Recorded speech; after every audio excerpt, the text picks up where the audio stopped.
Добрый день, уважаемые коллеги! Мы рады приветствовать вас сегодня на нашем семинаре. Семинар посвящен разработке программ в профессиональных образовательных организациях Республики Коми. И я передаю слово Анжелике Васильевне Волковой. Уважаемые коллеги, мы рады приветствовать вас в нашем институте. Мы действительно сегодня собрались с вами на очень важное мероприятие. Мы поговорим с вами о важной теме, об эффективном внедрении примерной программы воспитания в работу профессиональной образовательной организации. Вы все знаете, что программы воспитания внедряются и в дошкольном образовании, внедрены уже в школьное образование. И сейчас мы с вами проводим большую работу по внедрению программы воспитания в учреждениях среднего профессионального образования.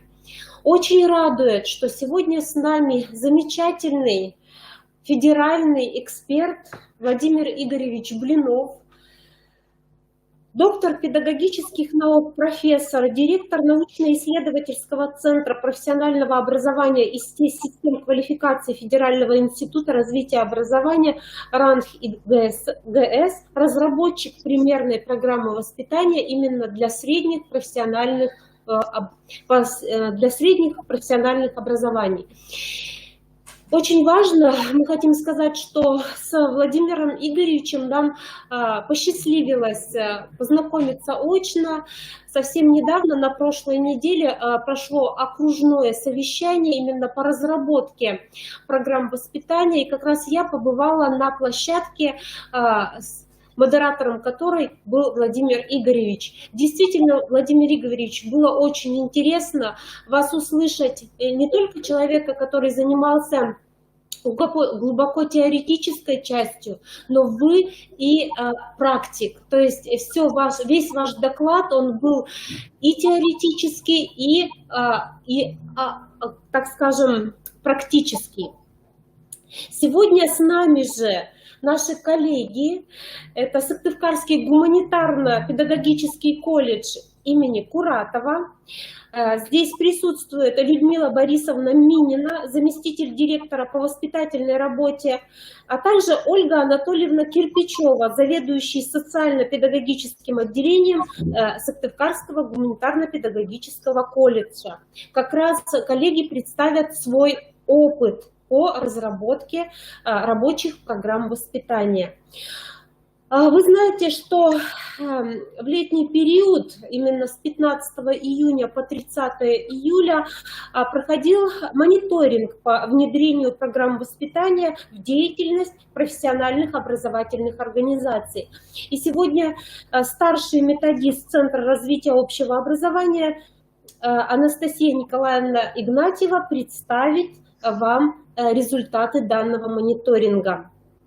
Хочу сказать, что Анастасия Николаевна занималась уже больше года именно разработкой, внедрением программ воспитания на школьном уровне. Сейчас создан в Институте развития образования новый центр, который называется Центр воспитания и социализации личности, поддержки детских и молодежных инициатив дополнительного образования. Данный центр также будет курировать и вопросы организации работы средних профессиональных организаций. Ну а сейчас мы с вами переходим к реализации нашей повестки, и я с удовольствием передаю слово Владимиру Игоревичу Блинову. Добрый день, Владимир Игоревич, вы нас слышите? Добрый день, уважаемые коллеги. Самое главное, чтобы вы меня слышали. Я надеюсь, мы слышим. Все хорошо. Я очень рад возможности, ну, хотя бы даже вот в таком удаленном режиме, так сказать, пообщаться со столь важным регионом. И я посмотрел, так сказать, список участников, и действительно на северо-западе мы начали эту работу, поэтому я сегодня уделю внимание уже так более детальное, собственно, вот этим новым тенденциям, о которых я говорил и в Санкт-Петербурге, и в Центральном федеральном округе, в Калуге, и в Приволжском остановившись на тех узловых, в общем-то, моментах, которые, ну, считаю необходимым, так сказать, особенно, на которых считаю необходимо особенно заострить внимание на том новом, что, собственно, привносится. Потому что самый распространенный вопрос от образовательных организаций, да и действительно я сам 10 лет проработал заместителем директора по учебно-воспитательной работе в профессионально-техническом училище и, в общем-то, не понаслышке обо всем этом говорю. И речь пойдет о новых тенденциях, речь пойдет о действительно серьезных изменениях. И начать хочу с того, что мы, во-первых, должны опираться на уже существующий у нас, имеющийся опыт. Это очень важно. Жизнь не начинается с нуля, это во-первых. Ну, а во-вторых, конечно, я думаю, что сегодня мы все это прочувствуем, что на это внедрение новых тенденций, на эту работу уйдет не один год. Сделать программы на бумаге, ну, это как вот, как мы обычно говорили, что гладко было на бумаге, но забыли про овраги. Оврагов много, много действительно нерешенных проблем ни в теории, ни в практике. И мы со всеми ними обязательно столкнемся в этой работе. Поэтому я вот, пользуясь случаем, хочу, конечно, и от Института воспитания всем передать привет и самые наилучшие пожелания. И Наталья Валентиновна Агре, директор Института воспитания РАО, как раз и обращает внимание на то, что это вход постепенный, это работа на несколько лет, поскольку просто сымитировать воспитание, ну, это получится у всех. А вот действительно перейти к тому, о чем вчера говорил и наш президент Владимир Владимирович Путин на Госсовете, чтобы действительно изменить жизнь каждого ребенка и действительно сделать ее лучше в рамках воспитательной организации, наладить контакт с семьей. Вот для этого придется поработать вдумчиво. Ну и самое главное, я считаю, что педагоги все должны быть союзниками этого процесса, а не так, как вот мы сталкиваемся с тем, что а мы это уже делаем, мы этого делать не хотим, мы хотим делать, как делали, ну и так далее. То есть такая работа, как обычно мы про аптеки говорим, на отстаньте от нас. Это тоже не получится, поскольку серьезнейший будет и контроль, и помощь со стороны органов исполнительной власти, поскольку эти инициативы, они идут из самого верха, и ну, действительно время уже назрело решать этот вопрос, действительно переходить к новым, более эффективным и более полезным, самое главное, для человека, для наших детей, системам воспитания. Я, к сожалению, не управляю слайдами. Я, наверное, буду тогда говорить, сделайте, пожалуйста, следующий слайд. Спасибо. Начнем с профессионального образования и с того, что написано в законе. Это вот то, что сверху, это, в общем-то, сокращенная цитата, что под воспитанием прежде всего понимается развитие определенных чувств и отношений человека. И вот эта вот фреска из Кёльнского собора, она как раз напоминает нам о той старой притче о трех каменщиках, когда первого спросили, что ты делаешь? Я таскаю тяжести. Второй сказал, я кормлю семью. А третий сказал, что я строю прекрасный собор. Вот, кстати сказать, этому человеку с пониманием художник даже дал два блока нести. И, наверное, он прав, что в отношении человека, ну, например, к своей работе и для профессионального воспитания, для профессионального образования, это, конечно, стержень, безусловно, вообще его чувств и отношений к жизни, к самоопределению, профессиональному самоопределению. Ну вот он с улыбкой в результате тащит 2 камня. Я намекаю только на то, что от воспитанности работника, от воспитанности человека зависит и его производительность труда. Не только отношение к жизни, не только наше воспитание является тормозом, ну, с точки зрения необдуманных поступков, скажем, там, плохих привычек, там, правонарушений. Нет, воспитание – это еще и очень мощный инструмент решения вопросов, связанных с производительностью труда и, как мы говорим, с экономической активностью человека. И мы понимаем, что на каждом этапе образования, в дошкольном детстве свое, в школьном образовании тоже на разных уровнях свои задачи.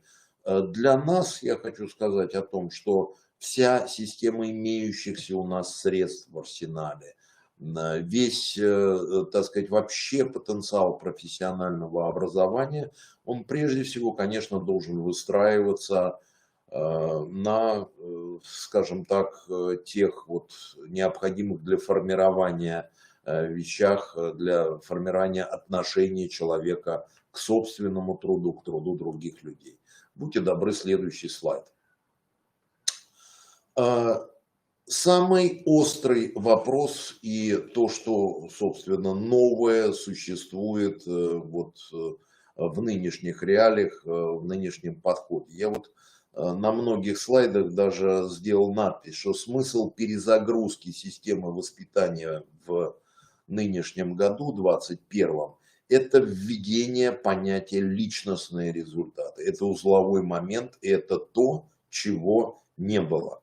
Мы использовали в практике цели воспитания, задачи воспитания, направления воспитательной работы. Вот это все было всегда у нас на слуху, все было абсолютно понятно, но мы впервые подошли к личностным результатам воспитания и образования. Прежде всего хочу сказать, что личностные результаты входят в результаты образования как таковые. И мы в профессиональном образовании, даже в рамках стандартов, понимаем, что есть, ну, в том или ином виде, через стандарты, через приложение стандартов, через примерные программы у нас есть знания, умения, навыки, у нас есть профессиональные компетенции. Сравнивая со школой, это есть предметные результаты. Во-вторых, это метапредметные результаты, то есть общие компетенции, то есть те комплексные умения, закрепленные навыки, которые пригодны не только для вот конкретной профессиональной деятельности, а несколько шире, отсюда их метапредметный характер. Ну, понятно, что если мы научили человека общаться, это ему пригодится не только в профессиональной деятельности или в этой профессиональной деятельности, но и просто в жизни и в других его активностях. Ну и то, что новое появилось, оно еще не попало в стандарты, но попало уже в примерные программы, это личностные результаты с вот этой новой аббревиатурой LR. И, собственно, что для нас тут нового и такого удивительного? То, что мы постепенно переходим к системам воспитания, в котором результат измеряется в качестве личностных результатов, достигнутых каждым конкретным ребенком. Вот здесь вот, я думаю, все со мной согласятся, что вот этого не было. Мы результаты воспитания воспринимали как нечто отсроченное, весьма абстрактное, обобщенное. Результаты смотрели по, ну, скажем так, степени там, участия детей там, в тех или иных мероприятиях, по количеству тех или иных мероприятий, которые мы провели в основном во внеурочной деятельности или досуговой деятельности, в дополнительном профессиональном образовании и дополнительном образовании детей как таковом. То есть вот это новизна, и мы постепенно должны научиться формировать, фиксировать и измерять личностные результаты развития для каждого нашего обучающегося. Это новое, это самое, наверное, сложное, это квинтэссенция вот тех изменений нынешней перезагрузки. Будьте добры, следующий слайд. Если взглянуть уже так более пристально на вот эти личностные результаты, то в таком кратком виде, исходя из законов, из закона об образовании действующего, мы можем обнаружить вот 12 основных личностных результатов. При этом, что самое сложное, что речь идет о чувствах. Уважение – это отношения, то есть чувства и отношения. Вот ровно как записано в законе об образовании. Это, конечно, материи очень тонкие, сложные. Я думаю, что вот те дескрипторы личностных результатов, которые сейчас предлагаются в примерных программах, которые уже попали в основные профессиональные образовательные программы, и с 1 сентября мы начнем это реализовывать. Вот это вот очень тоже тонкий вопрос, потому что от формулировок многое зависит, но вот в самом общем виде мы понимаем, что это чувство патриотизма, чувство гражданственности, чувство там, уважения к человеку, уважения к себе, к памяти там, защитников наших. Это эстетические чувства, ну и так далее. Не буду все перечислять. И это тонкая материя, которую сложно измерить, которая формируется в непосредственном эмоциональном, хочу подчеркнуть, контакте человека с другим человеком, с какой-то деятельностью, в рамках деятельности и общения, ну и так далее. При этом вот ответственно сказать, что вот у этого человека там чувство патриотизма сформировано там, условно говоря, на 5 баллов, а у этого только на 4, а этот двоечник, мы, конечно, такого делать не умеем, может быть, даже к счастью. Если бы мы уж так научились измерять степень развития чувств, там, ну, наверное, бы, там, это как у графа Калиостро, да, помните, тогда бы захотелось, наверное, вывести формулу любви, патриотизма, уважения и так далее. Здесь все намного сложнее, поэтому и предложено на сегодняшний день несколько иные решения. Будьте добры, следующий слайд. Очень важно заметить, что воспитание – сущность, которая появилась задолго вообще до появления образования и присутствует в инстинктивной жизни животных воспитания.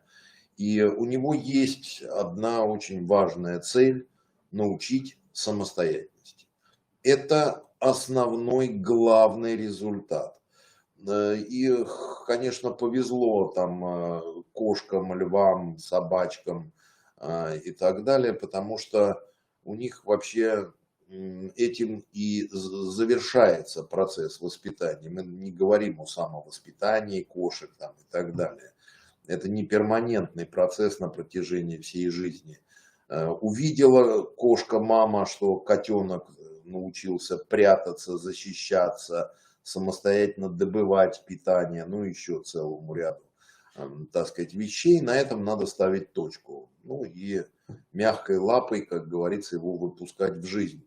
У человека это еще и перманентный процесс, потому что воспитание практически, ну, так сказать, бесконечно, и мы постоянно самосовершенствуемся.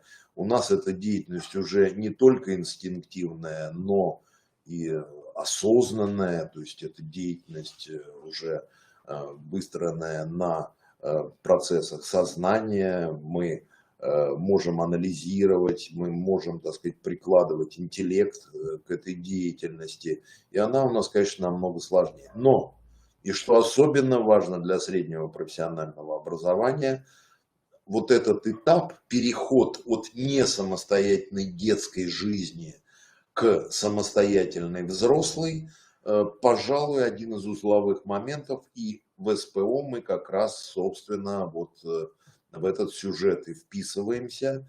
Наша задача сделать за достаточно короткий срок из несамостоятельных школьников, самостоятельных работников, чтобы они могли делать что-то полезное для других, обеспечивать себя, создавать семью, ну и так далее. Поэтому для УСПО есть очень серьезные особенности, в отличие там, от детского садика, начальной школы, просто школы. У нас как раз вот очень важный этот граничный момент. И человек должен почувствовать, наш выпускник, что он стал самостоятельным, что на него свалился груз ответственности, что у него появились новые возможности, и это должно быть, естественно, окрашено в достаточно позитивный эмоциональный фон, потому что если его расстраивает его новое состояние, то он может у нас как раз быть бездеятельным, безинициативным и так далее. Будьте добры, следующий слайд.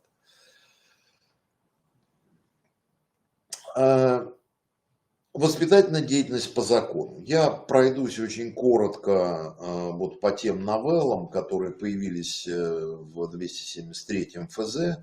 И мы видим, достаточно ясно написано, что воспитательная деятельность – это, с одной стороны, непосредственно помощь в развитии личности, достаточно гармоничная, разносторонне направленная помощь, не только интеллект развиваем, не только чувства, но и, так сказать, физические способности человека.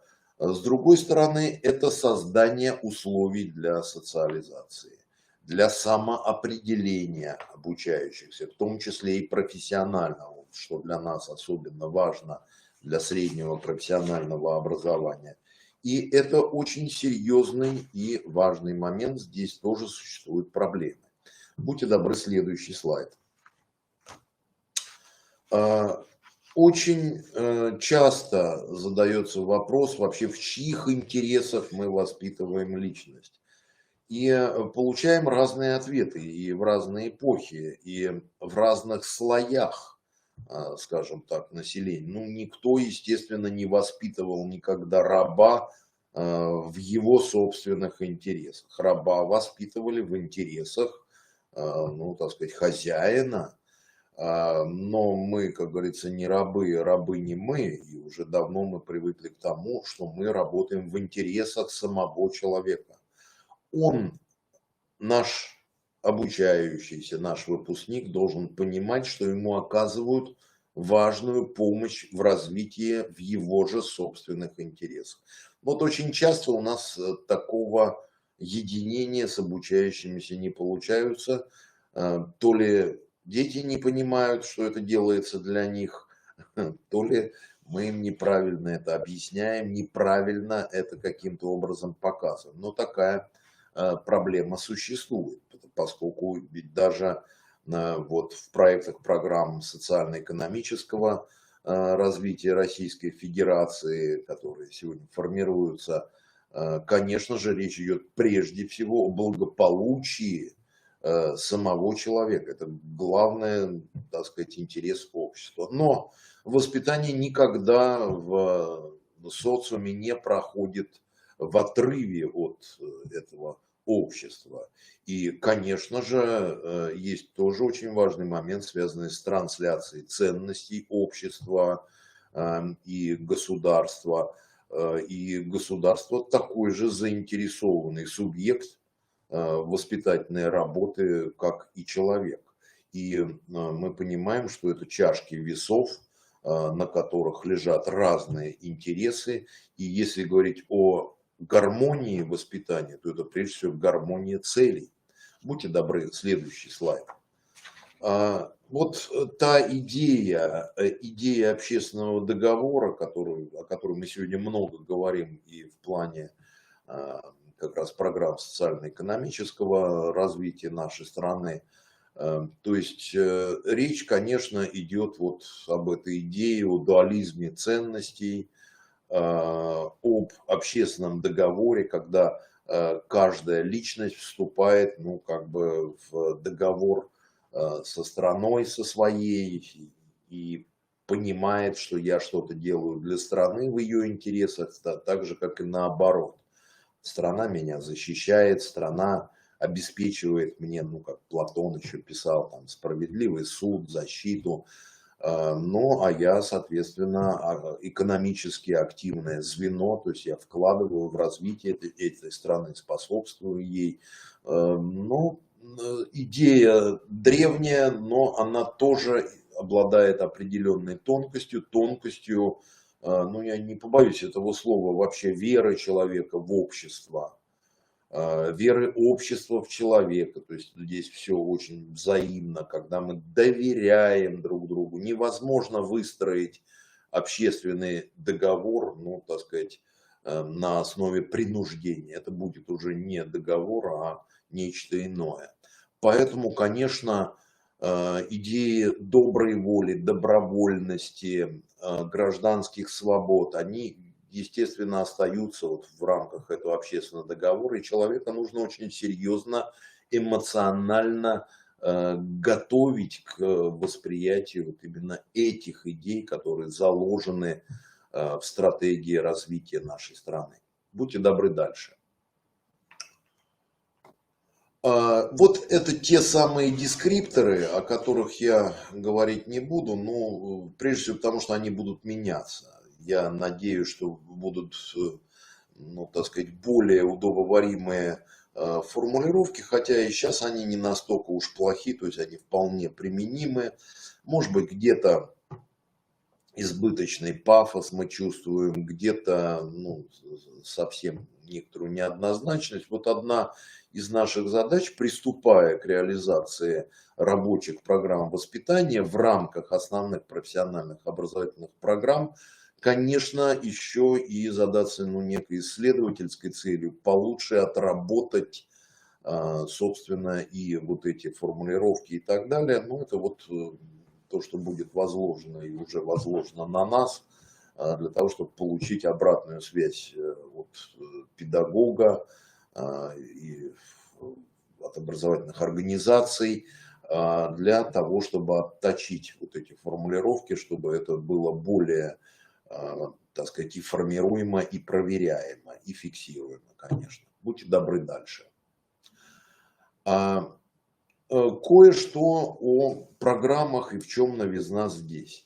Здесь новизна, конечно, субъективная. Я вот вспоминаю, когда в 80-е годы я учился там в педагогическом институте, ну, в общем-то, при изучении там методики мы писали во всех конспектах там, уроков наших 3 цели: воспитывающая, развивающая, там, обучающая или учебная, я уж не помню, как это формулировалось, но неважно.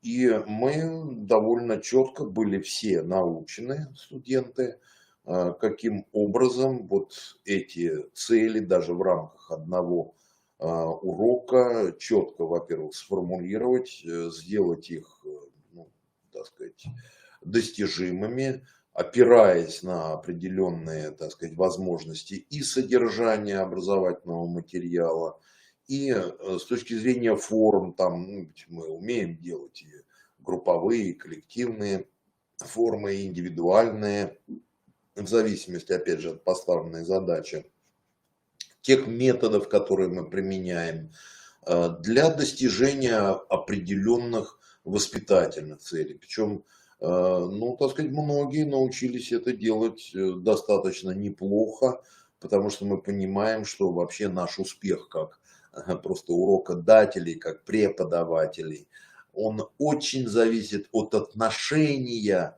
ребенка к предмету, от отношения, ну, нашего уже, конечно, не ребенки, от отношения наших обучающихся к предмету, к педагогу и так далее. Если это удается вот на первом этапе, там, 1 сентября добиться, решить эту задачу, сформировать позитивное отношение, там, например, к учебной деятельности, ну, дальше только поддерживая, и все это будет решено. Поэтому мы понимаем, что вот новый формат рабочих программ воспитания в структуре основных профессиональных образовательных программ есть не что иное, как некая ретроспекция того, что мы, вообще говоря, уже делали и умеем делать для использования потенциала учебной деятельности в целях воспитания. Вот это вот очень важный момент. Отсюда и вот те основные параметры программ воспитания: объем, содержание, условия, результаты, состав документов, и рабочая программа, календарный план воспитательной работы и формы аттестации. Об этом тоже кое-что скажем. Будьте добры, следующий слайд. Вот что привносится, собственно, в основную профессиональную образовательную программу. Теперь, по сути, у нас стало много программ воспитания. Ну, во-первых, программы воспитания и социализации, которые сопряжены прежде всего с внеурочной деятельностью, куда могут входить примерно вот те же модули, например, как это в общем образовании, и профилактика правонарушений, и организация там культурно-досуговой деятельности и так далее. Все перечислять не буду. И такая программа, ну, традиционно для не очень больших образовательных организаций профессиональных, это единая программа. Вот она одна, она у нас была, в общем-то никто не заставлял, но мы это делали. Потому что мы понимаем, что обязательно должен быть организованный досуг, должен быть порядок в общежитиях, ну и так далее. Не буду все перечислять. Но с 1 сентября появляются новые элементы в самих основных профессиональных образовательных программах. Естественно, в примерных основных образовательных программах СПО они появляются. И здесь мы понимаем, что вот именно вот в этих разделах и в планируемых результатах появляется перечень личностных результатов. Появляется в рабочих программах профессиональных модулей, здесь просто по примерной программе, но и в рабочих программах учебных дисциплин определенные элементы. Появляется приложение 3, собственно, рабочая программа воспитания. Да и в приложении 4 вот наш Институт развития профессионального образования, Министерство просвещения также рекомендует обозначить формы аттестации по программам воспитания, систему учета как раз личностных результатов и так далее, что тоже очень важно. Будьте добры, дальше, следующий слайд. На самом деле результаты измеримые, но вот сегодня и у нас в стране, и это как раз международная статистика, ведется определенный там аксиологический мониторинг, изучается как раз вот отрицательный результат профессионального образования, и есть так называемая категория NEET, то есть No Employed, No Educate, No Training, то есть куда попадают в России, например, 16% молодых людей, то есть это те, кто в возрасте от 19 до 24 лет не учится, не работает и не проходит никакую профессиональную подготовку. Что нас насторожило? Весной мы провели довольно обширный опрос родителей, детей наших, я имею в виду профессиональное образование, и наших преподавателей. Посмотрите, труд вообще получает все время удивительно низкий балл, крайне низкий балл. И мы столкнулись с огромным количеством образовательных организаций, в которых вот это удивительно, но трудовая деятельность вообще не воспринимается как ценность. Вот казалось бы, я получаю профессию, я получаю в руки важнейший инструмент жизни, но при этом не считаю это ценностью. То есть это, так сказать, удивительные совершенно результаты. Я думаю, нам есть чем здесь работать. Не случайно я начал с того, что для нас, для профессионального образования, сама социальная активность – это прежде всего, ну, как результат воспитания. Социальная активность – это прежде всего экономическая активность. Поэтому не случайно, вот посмотрите последние материалы там по профессионалитету Министерство просвещения вообще видит 90% показатель по трудоустройству в перспективе. Прежде всего трудоустроить, создать желание трудиться и создать возможность трудиться, ну, так сказать, наделив теми компетенциями, знаниями, учением, навыками, которые необходимы. Будьте добры, следующий слайд. Я хочу обратить внимание, что у нас существует вот такая вот проблема, вообще проблема переноса из образования в жизнь полученных навыков и так далее. Мы сегодня создали очень серьезную, благодаря нацпроекту, модельную среду, демонстрационные экзамены, это все понятно. Но в воспитании необходимо именно перенос в реальную практику. Потому что хорошо, конечно, там заниматься сваркой в теплой, чистой мастерской, но в жизни это все не так.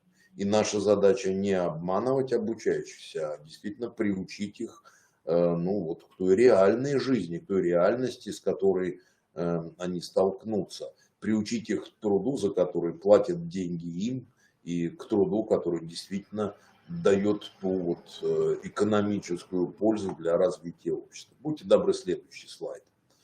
Естественно, нам придется очень серьезно работать и с методиками воспитания. До этого руки пока не дошли, но мы уже начали работать над сбором вот как раз лучших практик и так далее. То есть постепенно войдем здесь в режим. Хочу сказать, что вот есть базовые закономерности, и о них мы помнили, но забыли. Просто вот в меропринятийном ключе иногда работая, то есть вот это терялось. О чем, собственно, вот вчера говорил президент, и что очень важно отметить.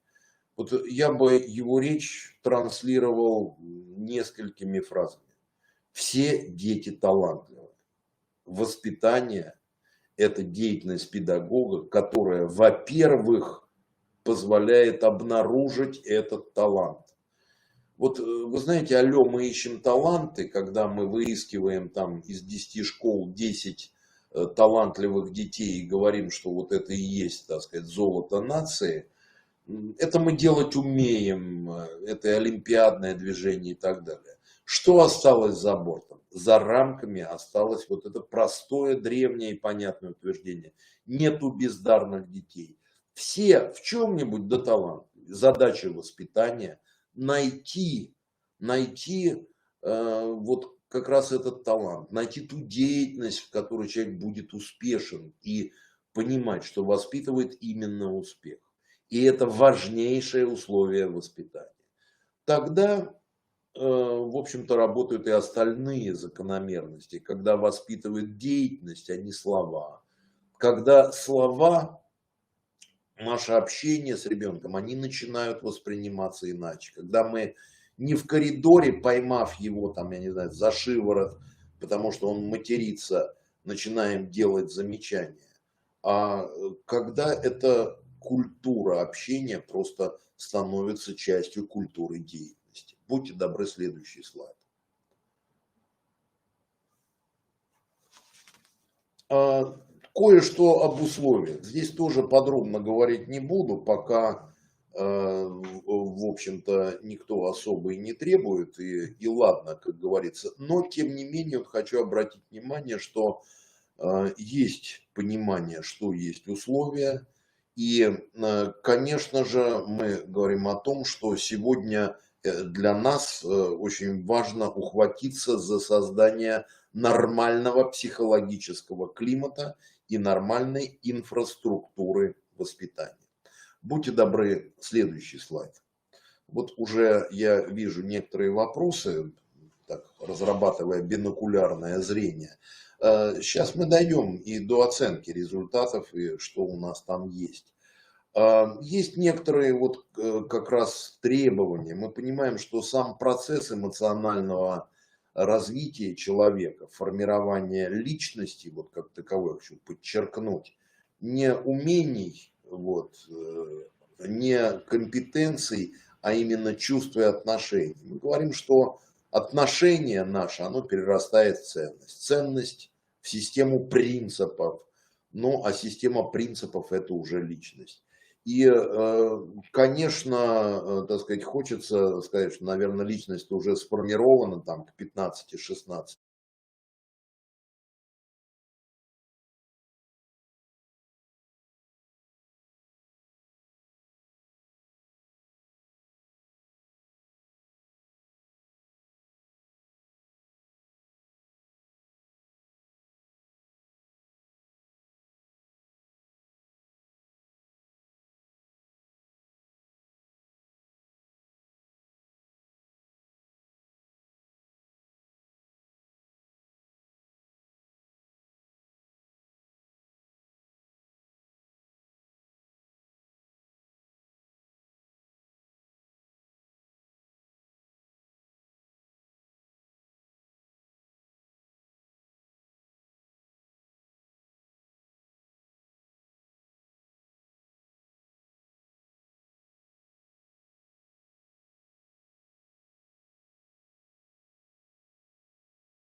В чате.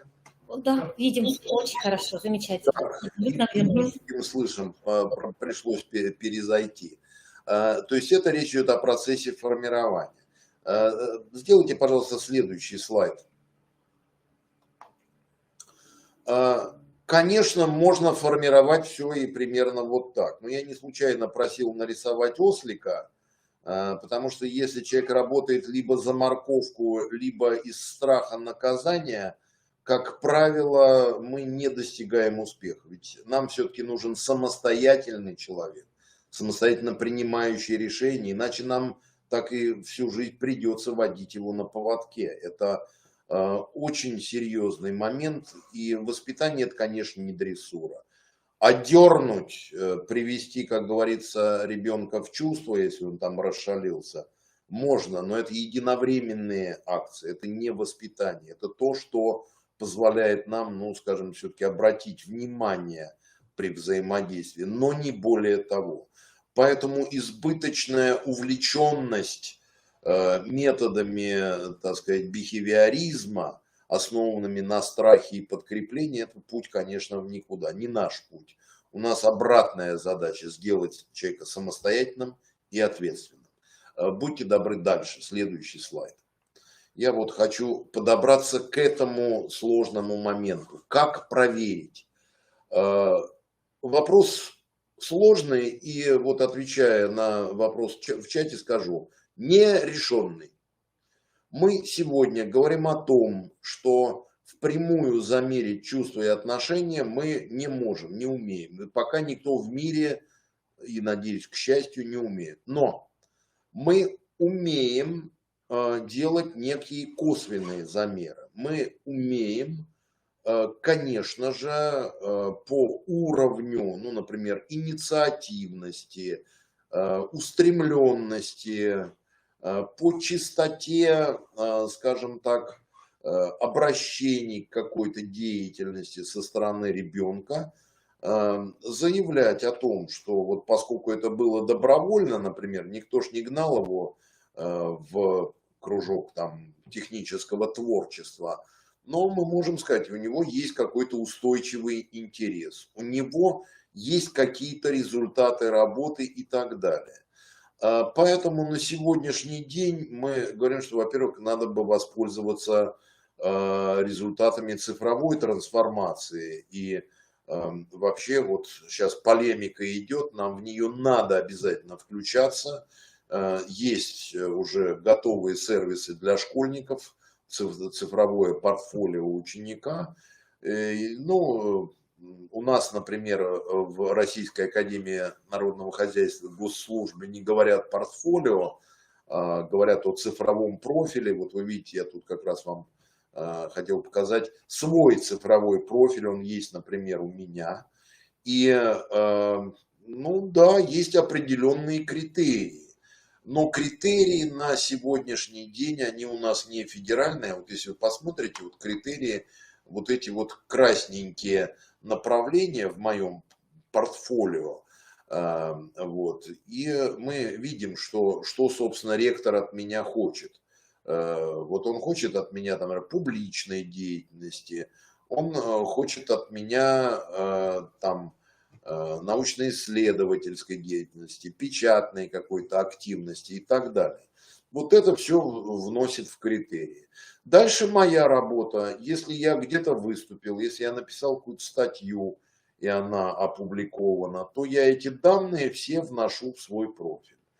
То есть я бы разделил две позиции. Во-первых, конечно, надо зафиксировать вот какую-то активность ребенка. Вот здесь цифровой профиль, он, конечно, очень удобен. Второй момент, надо научиться, что мы тоже пока не очень умеем делать, это оценивать. Что сделал наш ректор несколько лет назад?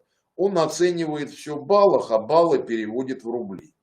То есть ежегодно, ну, так сказать, каждый преподаватель должен набрать 100 баллов. Если он набрал 100 баллов, то ему платят 100% зарплаты. Набрал 80 баллов, платят 80% зарплаты и так далее. Так записано у нас в контракте. Это достаточно жесткая, но очень хорошо работающая система. То есть эффективность работника повышается серьезно. Те, в общем-то, первые попытки, которые делают наши образовательные организации, ну, они показывают, да, в общем-то, есть эффект, потому что, во-первых, многие ученики, ну, даже вот на уровне такого простого вопроса подходит к классному руководителю и говорит: вы знаете, у меня в цифровом профиле пока ничего нет. А что мне сделать для того? Вот я хочу подчеркнуть, даже сам этот вопрос дорогого стоит.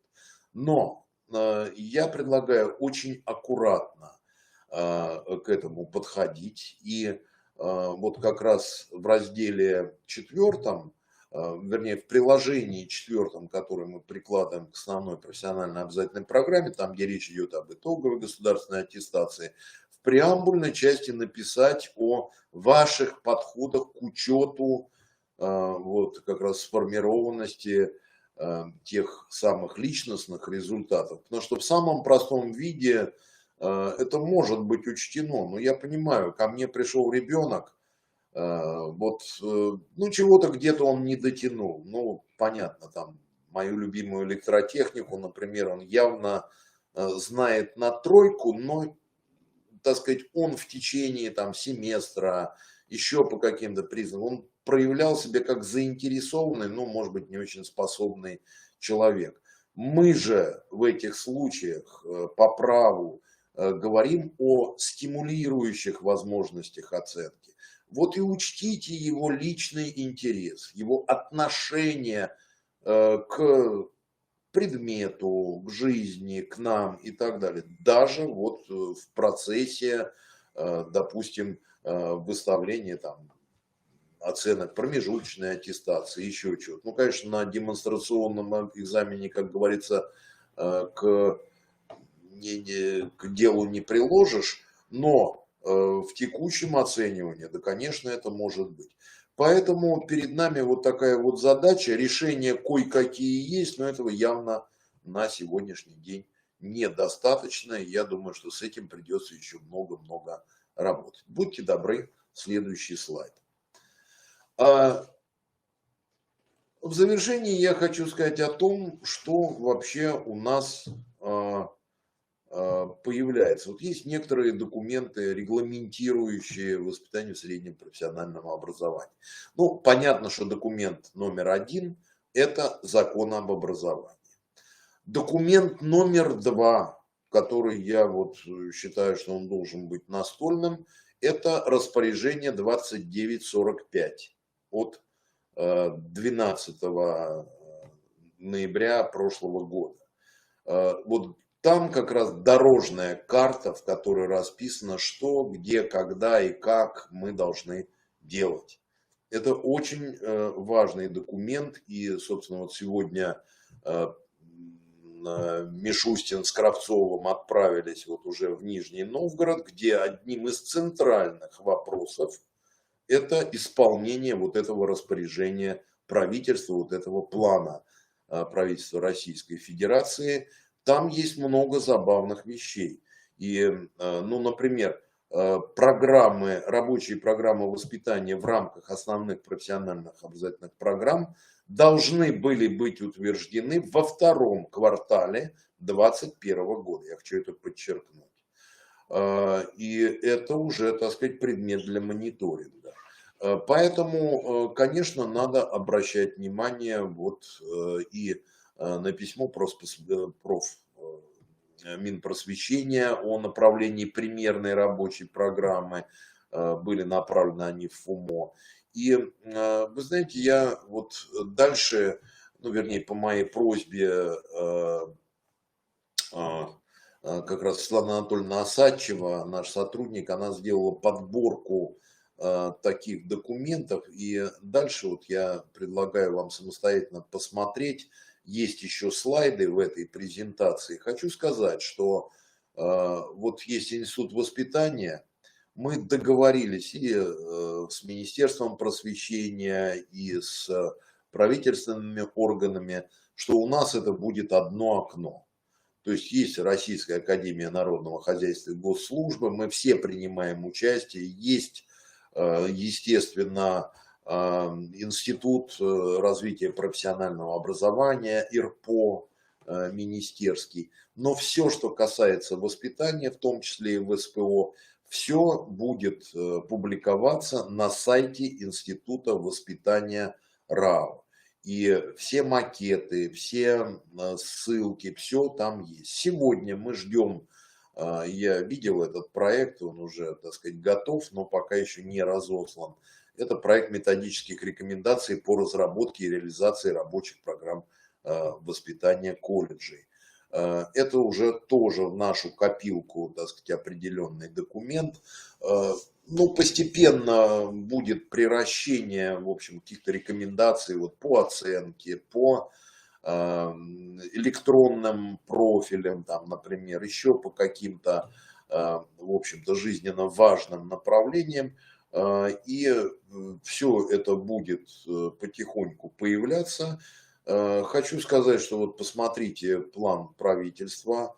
Обязательно каждый регион должен представить будет свою программу развития воспитания в регионе, где СПО должно занять тоже свое место как важный, кстати, финальный этап с выходом ребенка уже в самостоятельную жизнь. То есть вот, наверное, правильное принято решение, то есть не пытаться запустить работу, создав всю, скажем так, нормативно-правовую базу. Вот действительно созданы ключевые документы, закон об образовании, распоряжение правительства, ну как бы и законодательная, и исполнительная власть задали свои векторы и параметры, запустилась работа Министерства просвещения, региональных органов исполнительной власти. Теперь многое зависит от нас. Поэтому, кстати, туда, в этот институт воспитания, можно написать о том, какие есть проблемы, дефициты. И в завершении хочу сказать, что также мы ждем от всех образовательных организаций, но это абсолютно по желанию, и это не конкурс. Вот если появляются какие-то удачи, появляется что-то интересное в плане воспитания, какая-то практика, какой-то педагог, который создал какую-то замечательную систему. Мы сейчас стараемся создать платформу, где этим можно поделиться. В том числе можно создать и экспериментальную площадку, потому что слишком долг тот путь, когда мы там напишем какие-нибудь учебники для студентов, и потом это войдет уже там в жизнь через 20 лет. Но через 20 лет это все уже может и поменяться, и жизнь у нас очень динамичная. На этом я хочу завершить, так сказать, свое выступление вот такое. Конечно, извините, отнял у вас довольно много времени. Ну, прежде всего, приглашаю к диалогу и очень надеюсь на то, что мы вместе будем решать эту сложную, интересную задачу. Спасибо. Владимир Игоревич, спасибо вам огромное. Вот коллеги говорят, что очень рады тому, что вы нам уделили внимание, и ваше время хотелось бы еще и продлить общение с вами, потому что действительно очень интересно, очень актуальные вопросы мы сейчас обсуждаем. И вот та практика, которая уже есть, да, те программы, которые уже утверждены, да, нам сегодня представят наши коллеги. Спасибо вам огромное. Вот коллеги уже хотят к вам работу прислать свою на конкурс и поучаствовать активно, да, потому что вдохновляете. И я думаю, что мы действительно будем держать руку на пульсе и работать в данном направлении, потому что есть много вопросов и должны быть ответы, и мы будем их искать вместе. Да, Анастасия, я очень прошу, вы коллегам, чтобы они могли получить презентацию, там есть, кстати, адреса, куда можно сбросить, написать, то есть для того, чтобы мы продолжали диалог. Спасибо. Спасибо огромное. До новых встреч, всего доброго. Спасибо. Уважаемые коллеги, напоминаю вам еще раз, что вот те республиканские семинары, которые мы организуем, да, которые мы всегда организуем в такой системе, связываясь с федеральными экспертами, как правило, разработчиками программы, если речь идет о программах воспитания, и представляем практику, которая уже есть и существует на региональном уровне, а также даем какие-то рекомендации, да, методические рекомендации от Коми Республиканского института развития образования. Всегда после окончания нашего семинара мы все презентации предлагаем для скачивания, вот также подвешиваем их в видеозале, да, в разделе воспитания, кто владеет навигацией по сайту Коми Республиканского института развития образования, я думаю, уже знает эти все пути, кто не знает, обращайтесь, мы вас направим. Вот. Также данный семинар можно просмотреть после окончания по ссылке и получить сертификат об участии в данном семинаре и о том, что вы являлись слушателем данного семинара. Все это мы организуем и, соответственно, предлагаем для вашего внимания, потому что очень важно, вот тоже коллеги сказали о том, что завтра на предсовете будут обсуждать и фрагментами данного семинара делиться для того, чтобы направить, так сказать, да, к тем проблемам, которые важно совместно решать. Ну что ж, а сейчас я слово передаю нашим коллегам Мининой Людмиле Борисовне, заместителю директора по воспитательной работе Сыктывкарского гуманитарно-педагогического колледжа имени Куратова, и Кирпичевой Ольге Анатольевне, заведующей социально-педагогическим отделением Сыктывкарского гуманитарно-педагогического колледжа имени Куратова. Коллеги представят там фрагменты программ, да, рабочих программ, которые уже существуют и утверждены, ну и, конечно, какие-то комментарии по поводу того, какие еще перспективы намечаются. Спасибо огромное. Добрый день, уважаемые коллеги. Оценивая качество подготовки специалистов в колледже, мы исходим из того, что оно должно соответствовать парадигме современного образования. Главное не только освоение знаний и умений, но и развитие личности, формирование ее общих и профессиональных компетенций. Одной из функций управленческой деятельности является планирование, а основным документом, определяющим перспективу деятельности образовательной организации, является программа.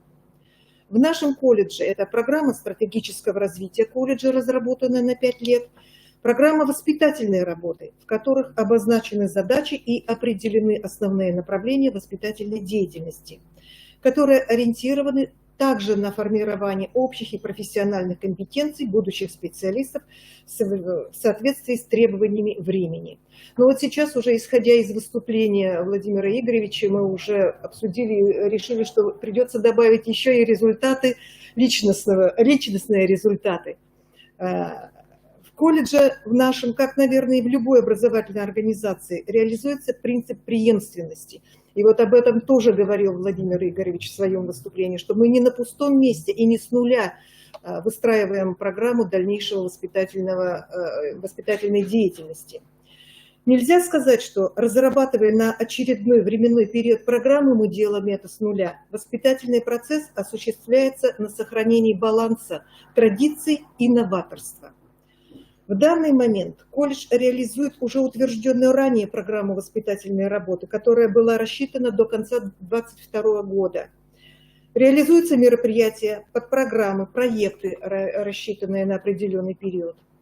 При планировании работы мы опираемся на нормативные документы, федеральные, республиканские, локальные. Они прописаны в программе в разделе «Нормативно-правовое обеспечение воспитательного процесса». О структуре чуть-чуть попозже я потом расскажу и покажем мы вам примерную нашу программу.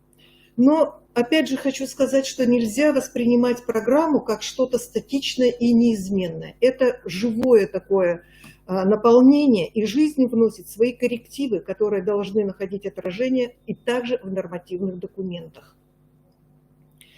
В стратегии развития воспитания в Российской Федерации на период до 2025 года говорится о необходимости формирования социокультурной инфраструктуры, интегрирующей воспитательные возможности образовательной организации, предполагающей развитие вариативности воспитательных систем и технологий, нацеленных на формирование индивидуальной траектории развития личности ребенка с учетом его потребностей, интересов и способностей. Ну вот перекликается это с высказываниями как раз Владимира Игоревича.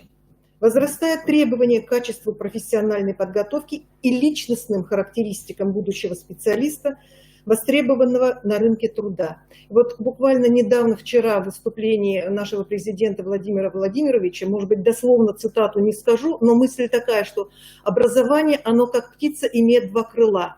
Одно крыло – это знание, второе – это воспитание. Ну вот мы тоже являемся, так скажем, составляющей этого полета.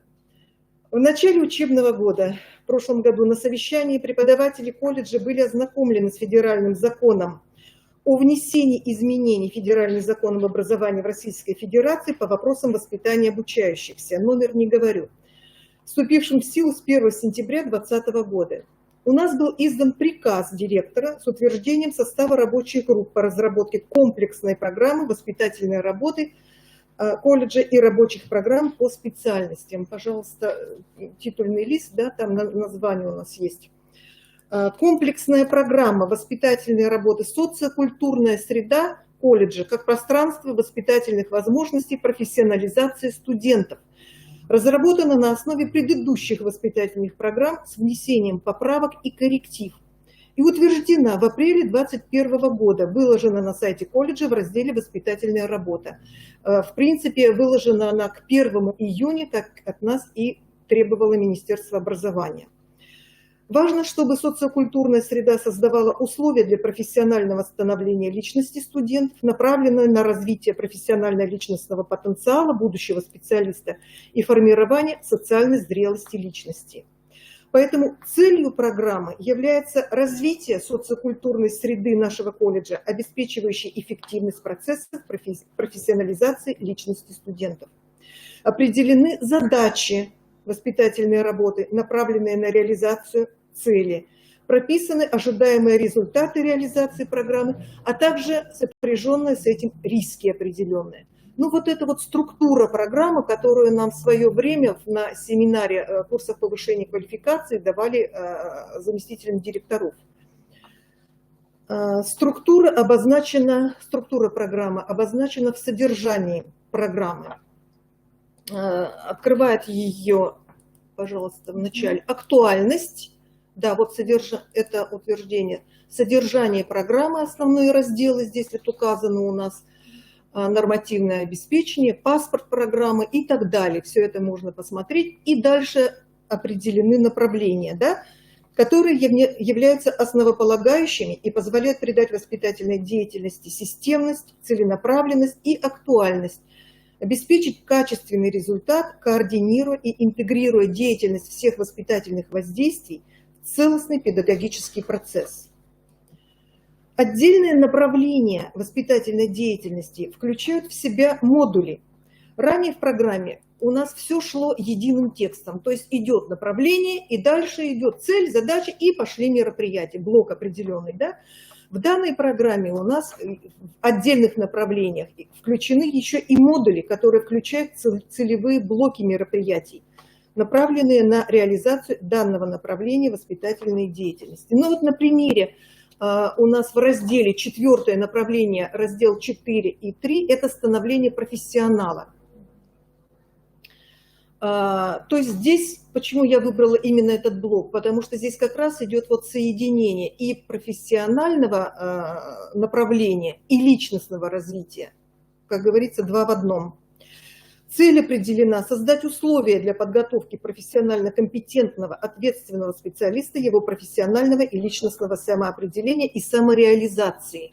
Вот как раз, опять же, повторю и сошлюсь на выступление Владимира Игоревича, который говорил о том, что важно нам подготовить самостоятельность, самореализовываться, научить наших воспитанников. Ну, отсюда не буду я зачитывать, наверное, задачи все, тоже можете посмотреть, каждая цель раскрывается еще и в перечне определенных задач. Но в данном направлении их 7, да, я вот читаю.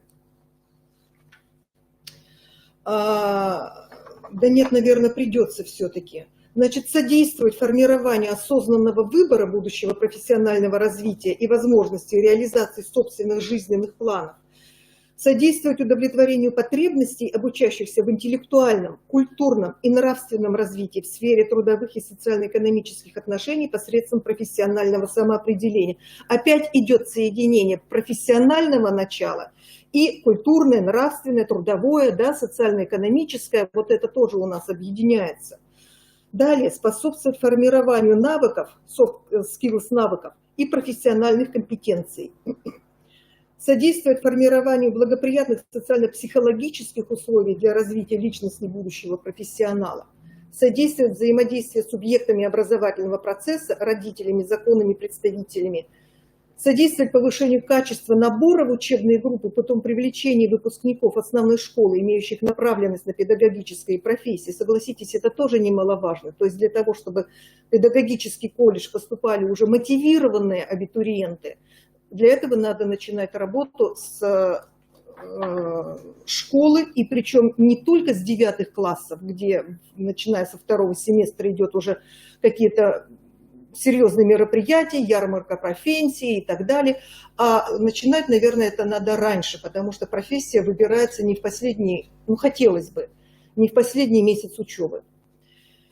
И далее содействовать организации наставнического процесса по направлению студент-ученик для осуществления школьникам осознанного выбора будущего профессионального развития и оценки возможностей реализации собственных жизненных планов педагогической профессии. Вот как раз то, о чем я сейчас говорила. Данное направление становления профессионала, о котором только что вот мы говорили, включает следующие модули. Развитие профессиональной карьеры. Идет перечень различных там направлений блоков. Развитие индивидуальной маршрута карьеры, то есть здесь уже индивидуализация идет деятельности. Профилактическая модель медиации, взаимодействие с родителями обучающихся. Чуть-чуть остановлюсь на этом блоке. Почему мы выбрали отдельно это в модуль? Потому что, ну, не секрет, что обучающиеся колледжи студенты, вот по крайней мере в нашем колледже 70% это иногородние. И выстроить взаимодействие с родителями порой бывает достаточно проблематично. Поэтому мы для себя вот это направление выделили в отдельный модуль. Далее, студенческий центр профориентации. То есть мы к профориентационной работе, это то, что вот последнюю задачу я читала, привлекаем еще и студенчество. Студенческий совет и студенческий центр теперь мы будем еще организовывать профориентации. На сайте колледжа программа воспитательной работы представлена в 2 документах. Это теоретический компонент, вот сейчас вы видели, там паспорт программы, условия реализации, актуальность и так далее. И приложение к программе, где прописаны основные направления реализации. Воспитательный процесс в колледже осуществляется в тесном единстве учебной и внеучебной деятельности. В рамках реализации закона об образовании с принятыми в него изменениями реализации программы подготовки специалистов среднего звена в колледже на основании программы воспитательной работы колледжа разработаны рабочие программы по воспитательной работе по всем специальностям, которые также выложены на сайте колледжа. Составляются календарные планы на учебный год. И каждый преподаватель, составляя рабочую программу по предмету, вносит в нее воспитательный компонент, направленный на профессионализацию личности обучающегося, основываясь на рабочую программу воспитательной работы по специальности. Как уже было сказано ранее, программа заканчивается анализом достигнутых результатов и анализом проблем, которые в дальнейшем будут учтены при разработке новой программы организации воспитательной работы, сохраняя принцип преемственности и традиций нашего колледжа, который, кстати сказать, в этом году, в ноябре, как и наша Республика Коми, которая уже отметила свой 100-летний юбилей, мы будем отмечать также свой вековой юбилей. И в новый век наш колледж собирается войти с новыми идеями, с достойными результатами и продолжать выпускать квалифицированных специалистов, востребованных на рынке труда, а также достойных граждан нашего общества. Спасибо. Спасибо огромное, Людмила Борисовна. Теперь мы предоставляем слово Ольге Анатольевне. Да, Ольга Анатольевна нам тоже осветит программы. Добрый день, уважаемые коллеги. Сегодня я хочу представить к вашему вниманию опыт по разработке рабочей программы по воспитательной работе по специальностям. Как уже сказала Людмила Борисовна, по каждой специальности, у нас их достаточно много, разрабатываются отдельные программы. И в первую очередь покажу вам саму эту рабочую программу. Это также у нас представлено на сайте sgpk.rkomi.ru в разделе «Воспитательная работа». Весь этот материал там выложен. Рабочая программа воспитания, к примеру, по специальности педагогика дополнительного образования, и у нас обучаются студенты по двум направлениям. Это в области социально-педагогической деятельности и в области технического творчества. Соответственно, это два разных учебных плана, но рабочая программа воспитания у нас идет одна, так как у нас есть смешанные, интегрирующие друг в друга мероприятия, которые, соответственно, учитываются полностью для всей группы. Итак, рабочая программа воспитания по данной специальности содержит в себе только те мероприятия, которые непосредственно связаны с данной специальностью.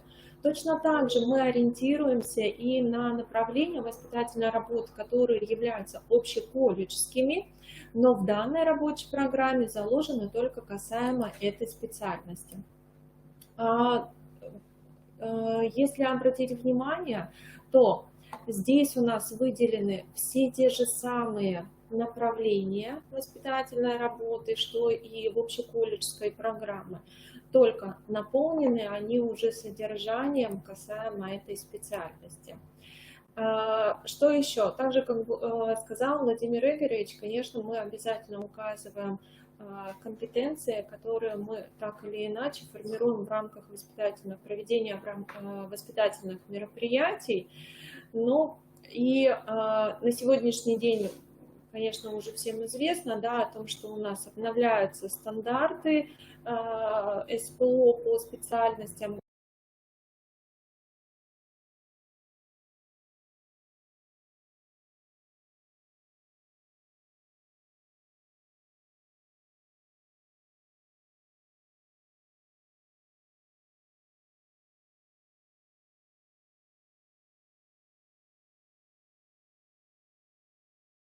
Данной специальности, и соответствующие формулировки здесь у нас указаны. На что хочу обратить внимание, это то, что каждое направление, которое у нас здесь представлено, имеет также определенную цель и задачи, которые у нас стоят. Они немного отличаются, где-то уточняются, где-то конкретизируются в рамках уже именно этой программы на базе общеколледжской программы. Здесь у нас представлены, опять же, мероприятия и те ответственные участники, которые у нас задействованы. Соответственно, проводя то или иное мероприятие, ну я вообще начала сказать, да, откуда мы взяли все эти мероприятия. Так как у нас программа, учебный план, соответственно, данного года приема студентов разработан сразу на 4 года, и рабочие программы преподавателями разрабатываются точно так же до июня месяца уже по новым учебным планам. Соответственно, и у нас была разработана электронная форма, в которой преподаватели, планируя и разрабатывая свою рабочую программу по учебной дисциплине, по МДК, либо по практике, да, они, соответственно, уже с учетом тех мероприятий, воспитательной работы, которые они будут в них проводить на этих мероприятиях. Поэтому здесь у нас включены и мастер-классы, и мероприятия, на которых, соответственно, со студентами выходим. Также указывались, например, те курсы, которые будут задействованы. То есть это будет только это мероприятие проводиться, как видите, в ноябре в будущем, да, 2023 да, года со студентами 3-го курса. Ну и так далее. То есть именно для данного года приема с 1 по 4 курс у нас уже составлена и разработана такая рабочая программа воспитательная работа. То есть, если здесь у нас представлены планируемые результаты, которых мы хотим достичь, и это было только одно направление, то также, как сказала Людмила Борисовна, у нас есть направления, в рамках которых у нас реализуются уже некоторые модули. Опять же, эти модули по данной специальности могут отличаться от модулей, те, которые заложены в общеколледжскую программу. Это наше видение, как мы будем работать со студентами.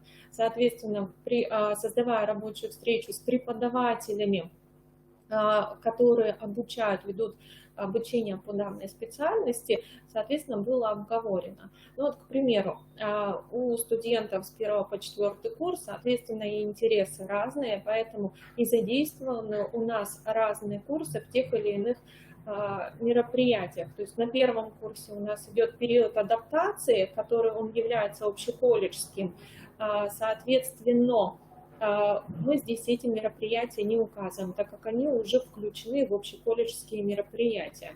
Здесь только, еще раз говорю, мероприятия, направленные на данную специальность. Еще у нас специальности, опять же, я сказала, делятся по подгруппам. Это техническое творчество и социально-педагогическая деятельность, но в данной программе они здесь учтены все вместе. Что относится ко внутренним мотивам, ну вот этот первый модуль, это то, что как раз направлено на развитие личности студента внутри, и исходит это из него. Ну а ко внешним это то, что он получает за пределами. Ну и опять же, как мы это все можем оценить? Как только у нас профессиональные модули заканчиваются, у нас есть, как и везде, квалификационный экзамен с работодателем в комиссии, и каждый студент с 1-го курса у нас разрабатывает по определенному шаблону это портфолио его достижений, которое позиционирует его не только в развитии его в рамках колледжских мероприятий, но также и вне его. То есть это могут быть прохождение волонтерских курсов, например, в университете имени Петерима Сорокина, и тогда они могут это приложить и показать. Поэтому вот оценивать вот эти все мероприятия, конечно, форма аттестации у нас будет это защита портфолио.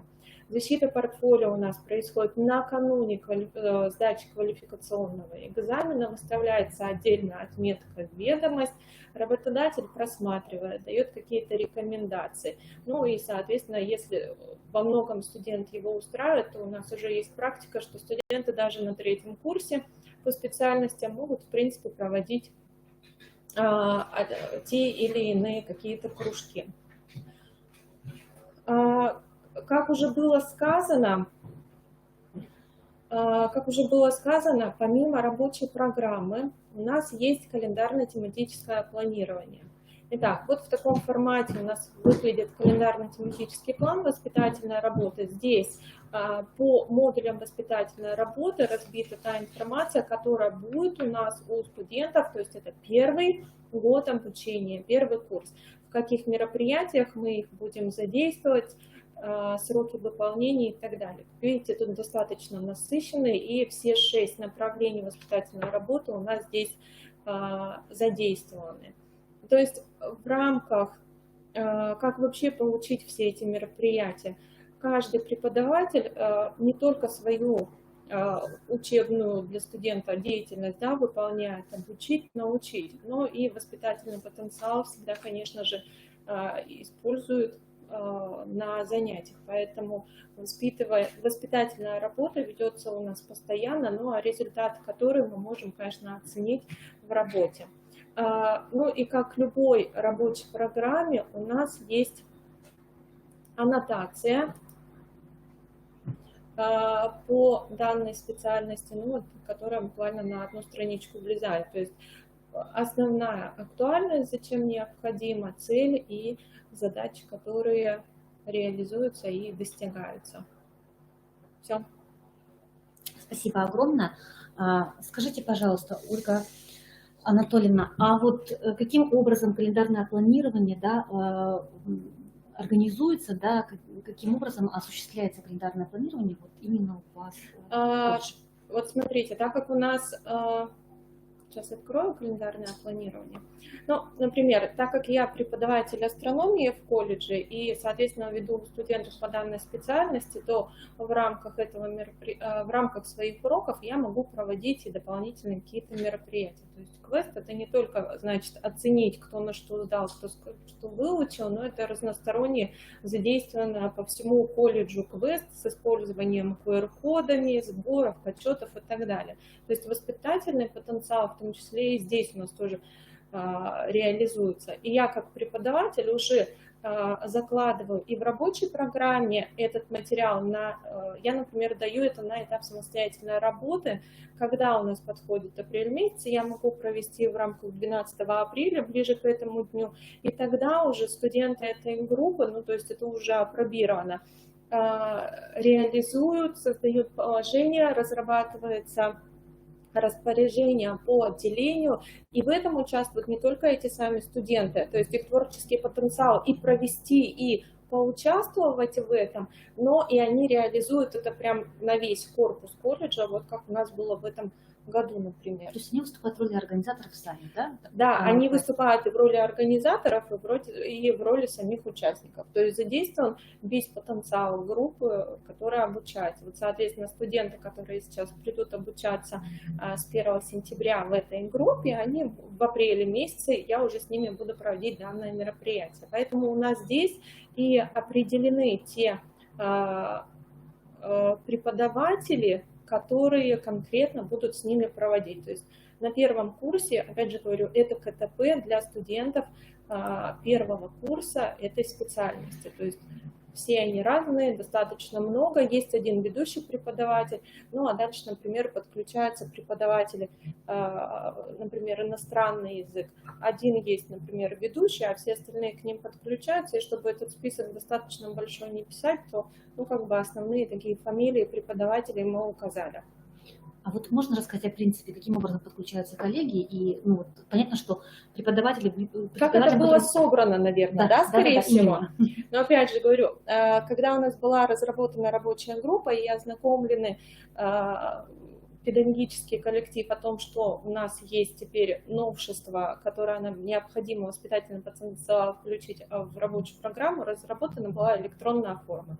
Была буквально неделя на то, чтобы рассылка, да, на то, чтобы преподаватели, каждый преподаватель, все эти, мы им дали только направление воспитательной работы, а каждый преподаватель сам заполнял эту таблицу, ну, этот опросник, да, так сказать, и сам предлагал, какое мероприятие будет, когда он его будет проводить. Ну и если такие мероприятия проводятся, то у нас Если это крупные мероприятия с выдачей, например, сертификатов, награждения какого-то, они подходят, так как эта группа, например, относится к моему отделению, они подходят ко мне, мы, конечно, делаем распоряжение и всех активно туда включаем. То есть поощрения в том числе есть у нас и для преподавателей. То есть вы просматриваете еще стимулирующие, да, для вот таких активных педагогов, которые...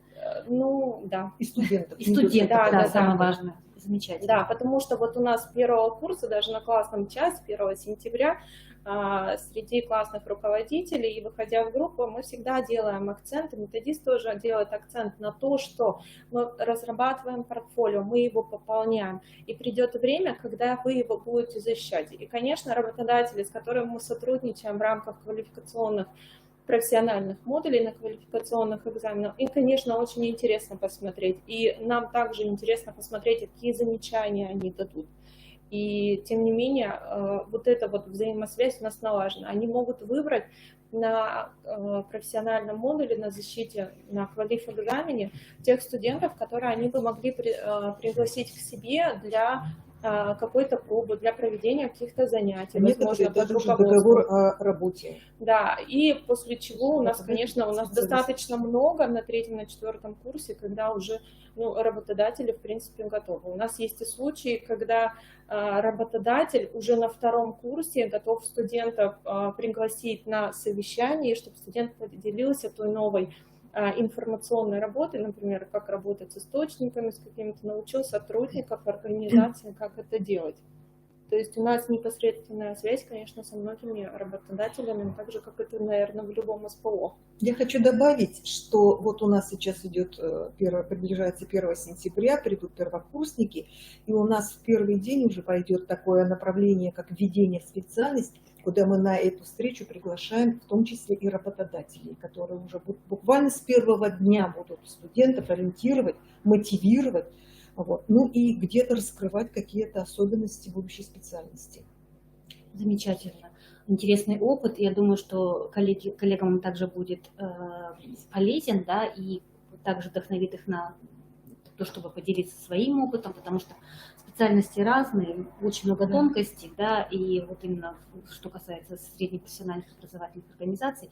Вот. И последний, наверное, вопрос такой, да, вот в том портфолио, который, да, является формой аттестации, о котором вы говорили, скажите, пожалуйста, вот эти вот сертификаты и те события, которые организуются в колледже, они также, да, пополняют это портфолио? Или как-то по направлению, по специальностям, которые взаимосвязаны? Нет, у нас есть специально разработанный шаблон по специальности.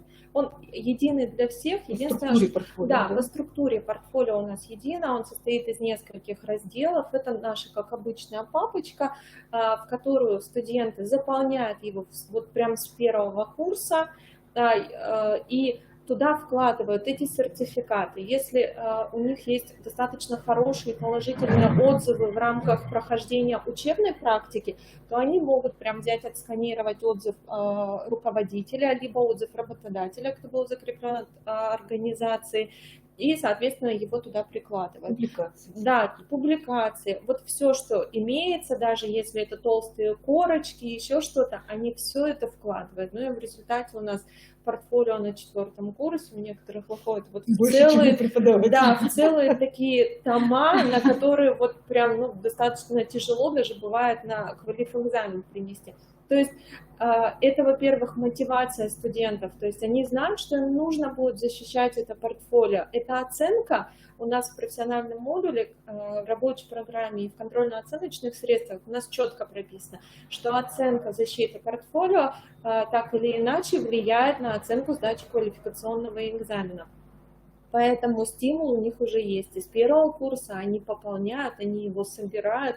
И, конечно, достаточно интересным, кстати, моментом бывает, когда ты вроде бы и знаешь студентов, и знаешь, что он может быть там хорошо учится, и он может заниматься только учебой, а в результате вкладывают в это портфолио, что он уже оказывается индивидуальный предприниматель и занимается продажей, вышиванием салфеток А он учится, этот студент, например, на педагога доп. Образования, и у него есть целая уже своя книга, как правильно это делать. Методичка, да? Да, и он работает уже на заказ, и ты понимаешь, что, оказывается, ты студент как-то совсем не с той как бы стороны знаешь, ты знаешь его со стороны учебной деятельности.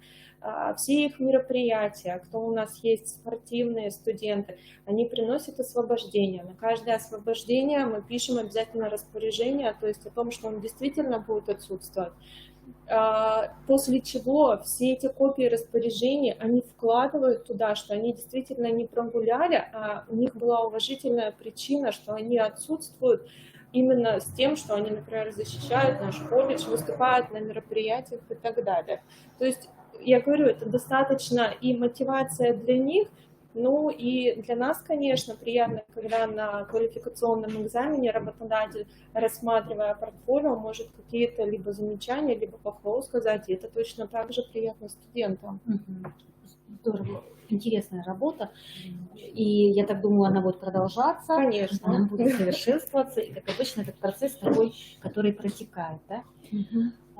Спасибо вам огромное. Уважаемые коллеги, если есть вопросы, вы, пожалуйста, можете их адресовать, мы переадресуем нашим коллегам, да, и, я думаю, еще встретимся, да, и обсудим какие-то новые моменты, которые вдруг появятся вот в процессе нашего диалога и дальнейшей работы, связанной с разработкой программы воспитания, да, и их совершенствованием, так скажем, потому что процесс текучий. Спасибо. Спасибо за приглашение. Спасибо, всего доброго.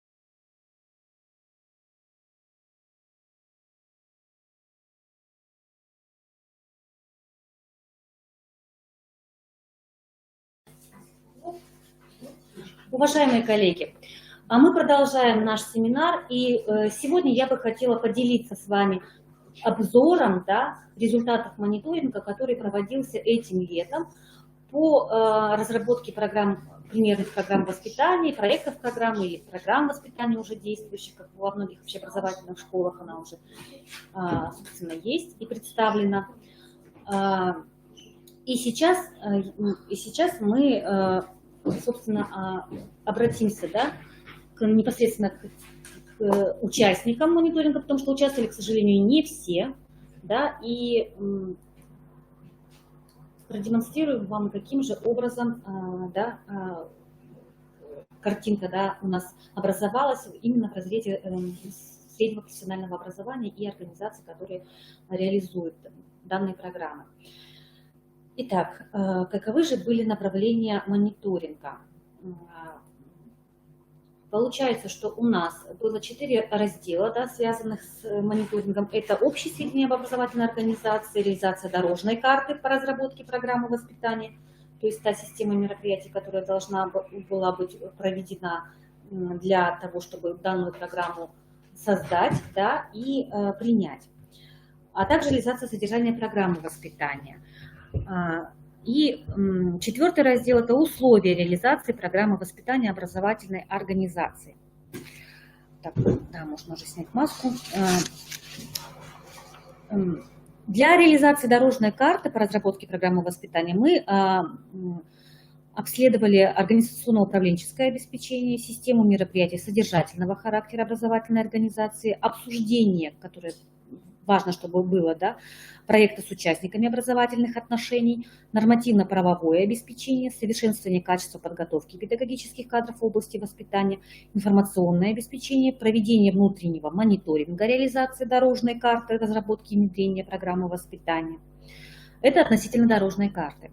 Что касается реализации содержания программы воспитания, это работа творческих объединений педагогов образовательной организации, сотрудничество с социальными партнерами образовательной организации, то есть сфера деятельности, в которой социальные партнеры сотрудничают с образовательной организацией, работа с родителями, законными представителями, материальное техническое обеспечение образовательной организации, взаимодействие с общественными организациями.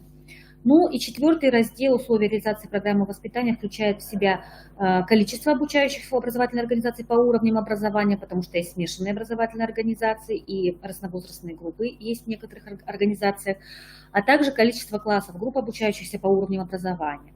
Результаты мониторинговых исследований, кадровое обеспечение образовательной организации, обеспечение повышения квалификации педагогических работников образовательной организации по вопросам воспитания, психолого-педагогического сопровождения трудных, талантливых, обучающихся с ОВЗ, сирот и опекаемых, с этнокультурными особенностями, находящимися в трудной жизненной ситуации и так далее. То есть те дети особенные, которым требуется отдельное пристальное внимание.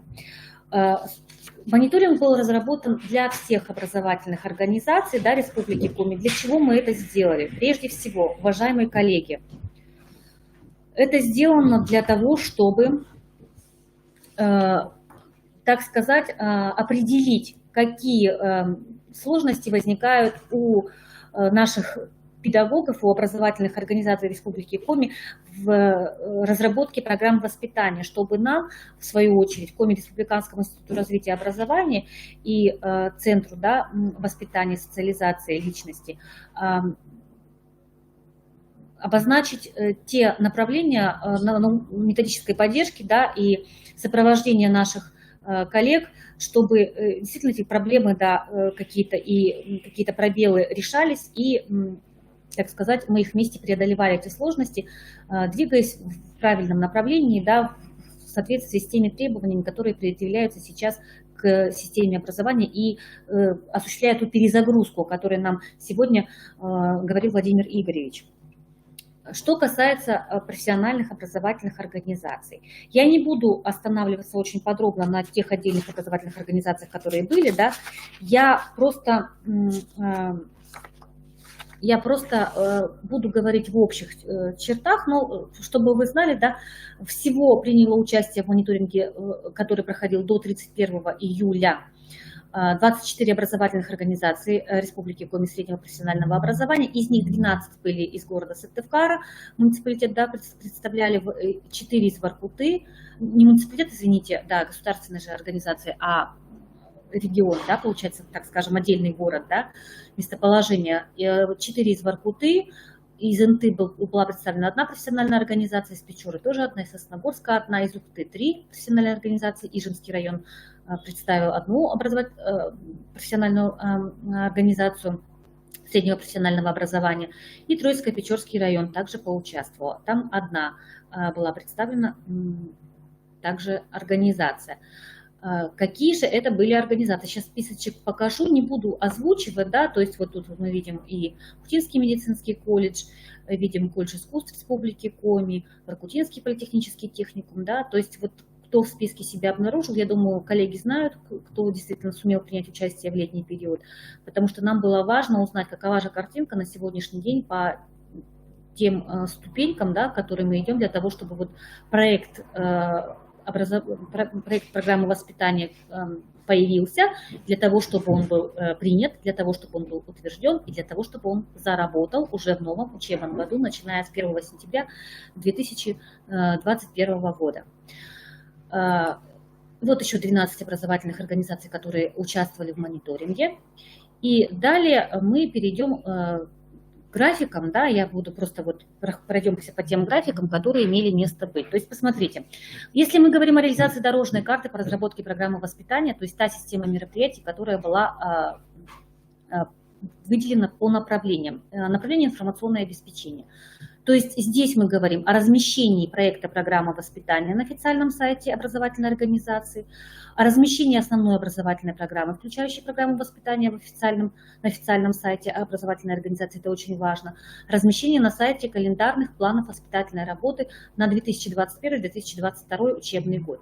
На период 31 июля 2021 года таких организаций было немного. Как вы видите, Сыктывкар представил 4 программы, которые были на официальном сайте выложены, 4 в общей программе. Но тут мы видим, что если мы возьмем структуру примерно, да, программы воспитания, образовательной программы воспитания средних профессиональных образовательных организаций, то мы увидим, что там, собственно, программа воспитания является приложением. И как нам сейчас коллеги рассказали, да, по специальностям она идет тоже отдельно.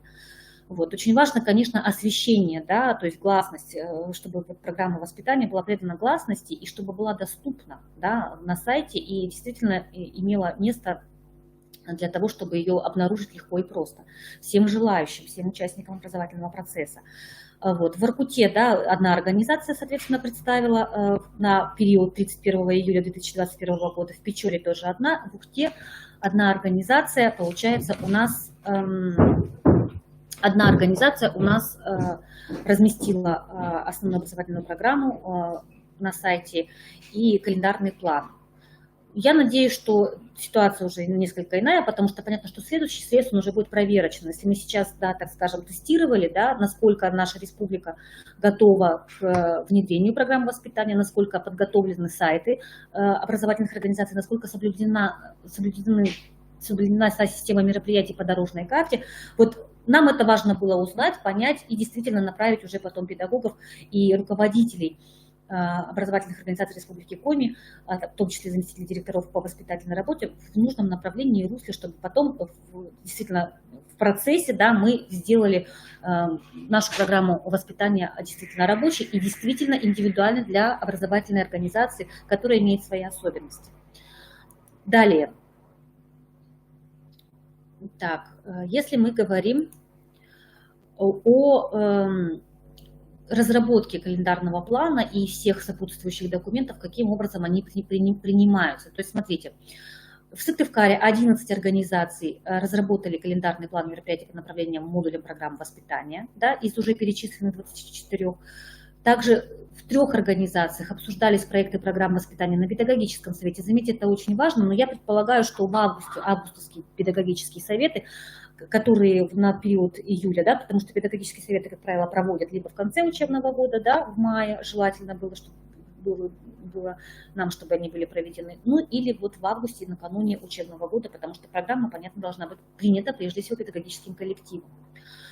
Далее мы видим, что во всех, да, тех профессиональных организациях, которые участвовали в мониторинге, да, календарный план был так или иначе, да, разработан. Вот. И далее, посмотрите, обязательно обсуждение проекта программы воспитания на общем родительском собрании. Да, мы тоже очень надеемся, что если такого освещения не было, допустим, в конце учебного года, потому что, как вы видите, тут только 3 организации из Сыктывкара представили, да, такой проект программы на общем родительском собрании, да, одна из Воркуты, к сожалению, вот, видимо, все другие организации, участвующие в мониторинге, они этот проект программы представят уже, предполагаем, вот в августе-сентябре наступающего учебного года. Причем формат ведь может быть не обязательно очный, да, потому что есть различные ограничения, связанные с той ситуацией, которая у нас сложилась, вот эпидемиологическая обстановка, сами понимаете. Но ведь онлайн-конференции никто не отменял. И потом, чуть позже, мы тоже вернемся к тем результатам, которые нам продемонстрировал мониторинг по работе с родителями, которые осуществляются в образовательных организациях. Далее. Обсуждение проекта программы воспитания советом образовательной организации. Да, как мы видим, тут только Сыктывкар на период 31 июля 2021 года 2 организации представили нам, да, так скажем, документ о том, что да, он состоялся, такой совет. И корректировка проектов в соответствии с решениями совета обучающихся. Тут вот мы видим больше организаций где-то добавляется, потому что, вероятно, ну, не все подтверждающие документы какие-то существуют и выложены на сайтах образовательных организаций.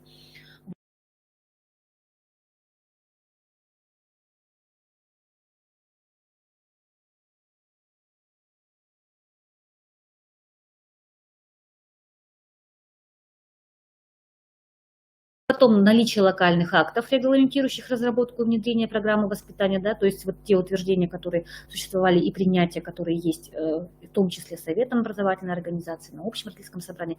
Конечно, важно, чтобы такие акты существовали и имели место быть представленными на сайте образовательной организации, а также подписание договоров с учреждениями культуры, дополнительного образования и другими учреждениями об организации совместной деятельности. Это очень важно, уважаемые коллеги, потому что, как Владимир Игоревич говорил, да, и, собственно, разработчики программы воспитания говорят о том, что если сама образовательная организация не обладает потенциалом, да, и материально-технической базой, которая позволяет развивать детей в разных направлениях, то непременно мы должны обеспечить вот сотрудничество тесное с теми социальными партнерами, которые существуют в местности, да, в которой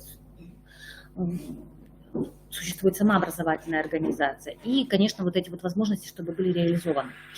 Ну и внесение программы воспитания в образовательную программу, да, то есть, собственно, тот пример, который представлен на сайте программы воспитания, да, Института воспитания, вы можете, собственно, его взять за основу, и вот методические рекомендации уже вот-вот подоспели и будут готовы. Там будет дан, что называется, четкий инструктаж с предложениями, да, каким образом можно будет наполнить вот эту программу и включить ее образовательную программу профессиональной организации. Далее смотрим следующий слайд. И относительно реализации дорожной карты и того процента образовательных организаций тут не стали, да, понятно, что где было по одной образовательной организации, да, эти самые 100% говорят о том, что именно в Троицко-Печорском районе профессиональная организация, которая участвовала в этом мониторинге, а это у нас Троицко-Печорский политехнический техникум, да, вот такая картинка, которая здесь у нас на слайде существует. Итак, как мы видим, процент образовательных организаций, в которых создана рабочая группа по работе над проектом программы воспитания, невысок. Хотя на самом деле это важный момент, и вот как нам говорили наши сегодня приглашенные коллеги, да, наши сегодняшние гости из педагогического колледжа номер 1 имени педагогического колледжа имени Куратова, о том, что вот такая рабочая группа имеет место быть для того, чтобы вот действительно эта программа стала рабочей, принятой коллективом и работала в дальнейшем. И в Сыктывкаре процент составляет 42%, в Воркуте из представленных образовательных организаций 50%, и, к сожалению, в других районах и городах на 31 июля этот процент не был представлен. Зато представлен процент организаций, в которых изучено состояние воспитательного процесса в образовательной организации, да, какими средствами это достигнуто, тут, наверное, решают прежде всего руководители образовательных организаций. Также невелик процент образовательных организаций, в которых проведен мониторинг образовательных запросов обучающихся и их родителей. А это очень важно, потому что если мы говорим о рабочей программе воспитания, то прежде всего важно быть в диалоге с самими обучающимися и родителями, законными представителями, да, какие есть запросы, какие, может быть, есть моменты, на которые мы не всегда обращаем внимание именно в условиях образовательной организации. И также вот процент образовательных организаций, в которых спланирована совместная работа с социальными партнерами, он достаточно велик, что радует, потому что вот данная работа поставлена уже вот на период 31 июля 2020 года на должный уровень, и здесь мы видим, что стопроцентная, да, то есть 92% нам выдает Сыктывкар, 75% образовательных организаций, которые участвовали в мониторинге из города Воркуты, ну вот 100% НТА, те организации, которые там участвовали, Сосногорск 100%, 67% Ухта, и Ижемский район, и Троицко-Печорский район по 100%. То есть вот здесь совместная работа запланирована, и мы надеемся, что договора тоже будут представлены также на сайте с социальными партнерами, и список будет достаточно велик тех партнеров, на которых мы можем выходить. Причем мы можем ведь выходить не только в режиме очном, да, мы можем также сотрудничать, допустим, с какими-то партнерами и в формате онлайн. И по мероприятиям содержательного характера, то есть разработка проектов, да, тут тоже вот составлены проценты, то есть разработка проекта программы, да, она практически вот представлена у нас 92% это Сыктывкар, 50% Воркута, и вот 100% идут Инта, Печора, Сосногорск. Это радует, безусловно. Ухта выдает нам меньше половины, да, и Троицко-Печорский район, ну, тот самый политехнический техникум, тоже данный момент взял, да, так скажем, в обиход. Проект программы у тех организаций, которые есть уже практически на июль 2021 года, были готовы, и потом мы прошлись уже по разделам, то есть пояснительная записка проекта, то есть политическая, да, вот как нам была представлена, и разделы, которые касаются общеобразовательных организаций в том числе, но перекликаются с разделами, которые представлены в программе воспитания для среднего профессионального образования. И вот тут тоже нам показали, какие разделы уже, собственно говоря, осуществлены на период 31 июля 2021 года. Что касается мероприятий мониторингового исследования, здесь у нас данные разные. Ну вот замеряется уровень воспитанности обучающихся, да, и можно сделать это разным способом. Существуют методики, но вот если брать во внимание, да, доклад Владимира Игоревича, то стоит напомнить еще раз, вернуться, может быть, к картам наблюдения, которые... Если мы говорим о чувствах, да, и о том личностном результате, который могут демонстрировать обучающиеся воспитанники или воспитанники, да, и мы говорим прежде всего о том, как педагоги видят, да, рост или, ну, может быть, некие, наоборот, снижение каких-то показателей именно вот в категории тех чувств, которые были описаны, да, какие критерии могут означать, да, что обозначать, что данные чувства развиваются, мы можем, конечно, вот, может быть, даже коллегиально, небольшим коллективом, который закреплен за группой обучающихся, да, каким-то образом разработать те самые критерии и оценивать уже наличие или не наличие. Там голубая линия показывает, все в порядке, да? Извините, отвлекаюсь, потому что бывают проблемы. И получается, мы изучаем уровень воспитанности обучающихся, это представлено во многих образовательных организациях, участвующих в мониторинге. Педагогическое управление воспитательным процессом осуществляется, к сожалению, не везде, да, то есть, как мы видим, это у нас Сыктывкар 83%, по результатам мониторинга выдал Воркута 75%, ну и 100% Инта, Печора, а остальные пока все-таки, наверное, в режиме деятельности находятся, да, в данном направлении. Эффективность педагогического сотрудничества с организациями общественности в области воспитания, вот там тоже продемонстрировали показатели, вы их можете увидеть, и участие педагогических кадров в воспитании детей и молодежи. Ну, тут вот данные, конечно, к сожалению, представлены не в полной мере. Я думаю, что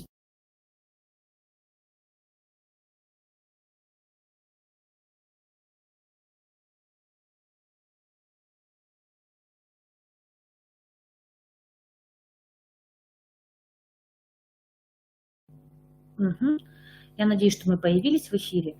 И у нас идет совершенствование качества подготовки педагогических кадров в области воспитания. Это тоже очень важный момент, потому что когда мы практически вот 20 числа были на совещании, окружном совещании Северо-Западного региона по вопросам разработки программ воспитания, да, и говорили о том, что методическая составляющая чаще всего действительно вот бывает, что страдает, и поэтому очень важно, чтобы педагоги всегда находились в таком режиме обучения, да, то есть и внутри образовательной организации, и на уровне, допустим, методических объединений республиканского уровня. Это очень важно.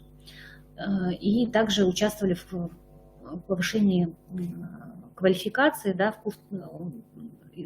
проходили курсы повышения квалификации по тем направлениям, которые действительно вот важны в области воспитания. Итак, Сыктывкар нам демонстрирует 8 организаций, да, это повышение квалификации педагогических кадров по вопросам воспитания в 2020-2021 учебном году, 8 организаций участия в образовательных республиканских методических семинарах по вопросам разработки и реализации программы воспитания, 6 проведения методических семинаров и 6 разработка системы стимулирования и мотивации педагогических работников, осуществляющих воспитательную деятельность в образовательной организации. Это тоже очень важно. Как вы видите, показатели не так высоки, да, и вот, ну, наверное, тут Сыктывкар в большей мере, да, демонстрирует более высокие результаты, по крайней мере, на период 31 июля 2021 года. Далее. Так. Мгм. Мониторинг. Ну вот мониторинг у нас предполагает, да, разработку системы оценки планируемых результатов программы воспитания через систему учета индивидуальных достижений, вот как тут нам было представлено портфолио достижений обучающихся, участие обучающихся в проектной деятельности, практических и творческих работах, а также вот проведение внутреннего мониторинга, реализации дорожной карты, разработки и внедрения программы воспитания. Как вы видите, по результатам, да, вот, получается 8 организаций, да, у нас разработали систему оценки в Сыктывкаре, 3 в Воркуте, 1 в Инте, в Печоре, 2 в Ухте.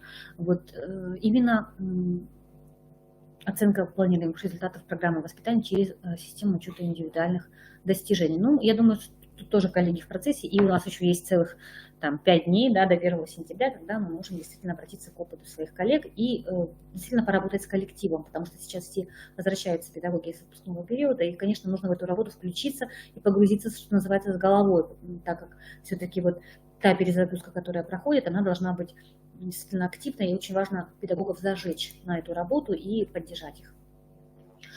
Так, ну и реализация содержания программы воспитания. Здесь мы говорим о деятельности творческих объединений педагогов, да, это совет образовательной организации, методические объединения, тренинги, творческие коллективы, рабочие группы, инициативные группы среди педагогов, которые созданы. Вот не зря мы сегодня интересовались у Ольги Анатольевны, да, каким образом, да, педагоги формируются, сформированы в те группы, которые потом насыщают жизнь колледжа событиями, да, определенными, которые действительно детей и студентов зажигают, и, собственно говоря, вот ту активность и так называемую позитивную повестку поддерживают, да, о которой нам говорил министр просвещения еще вчера.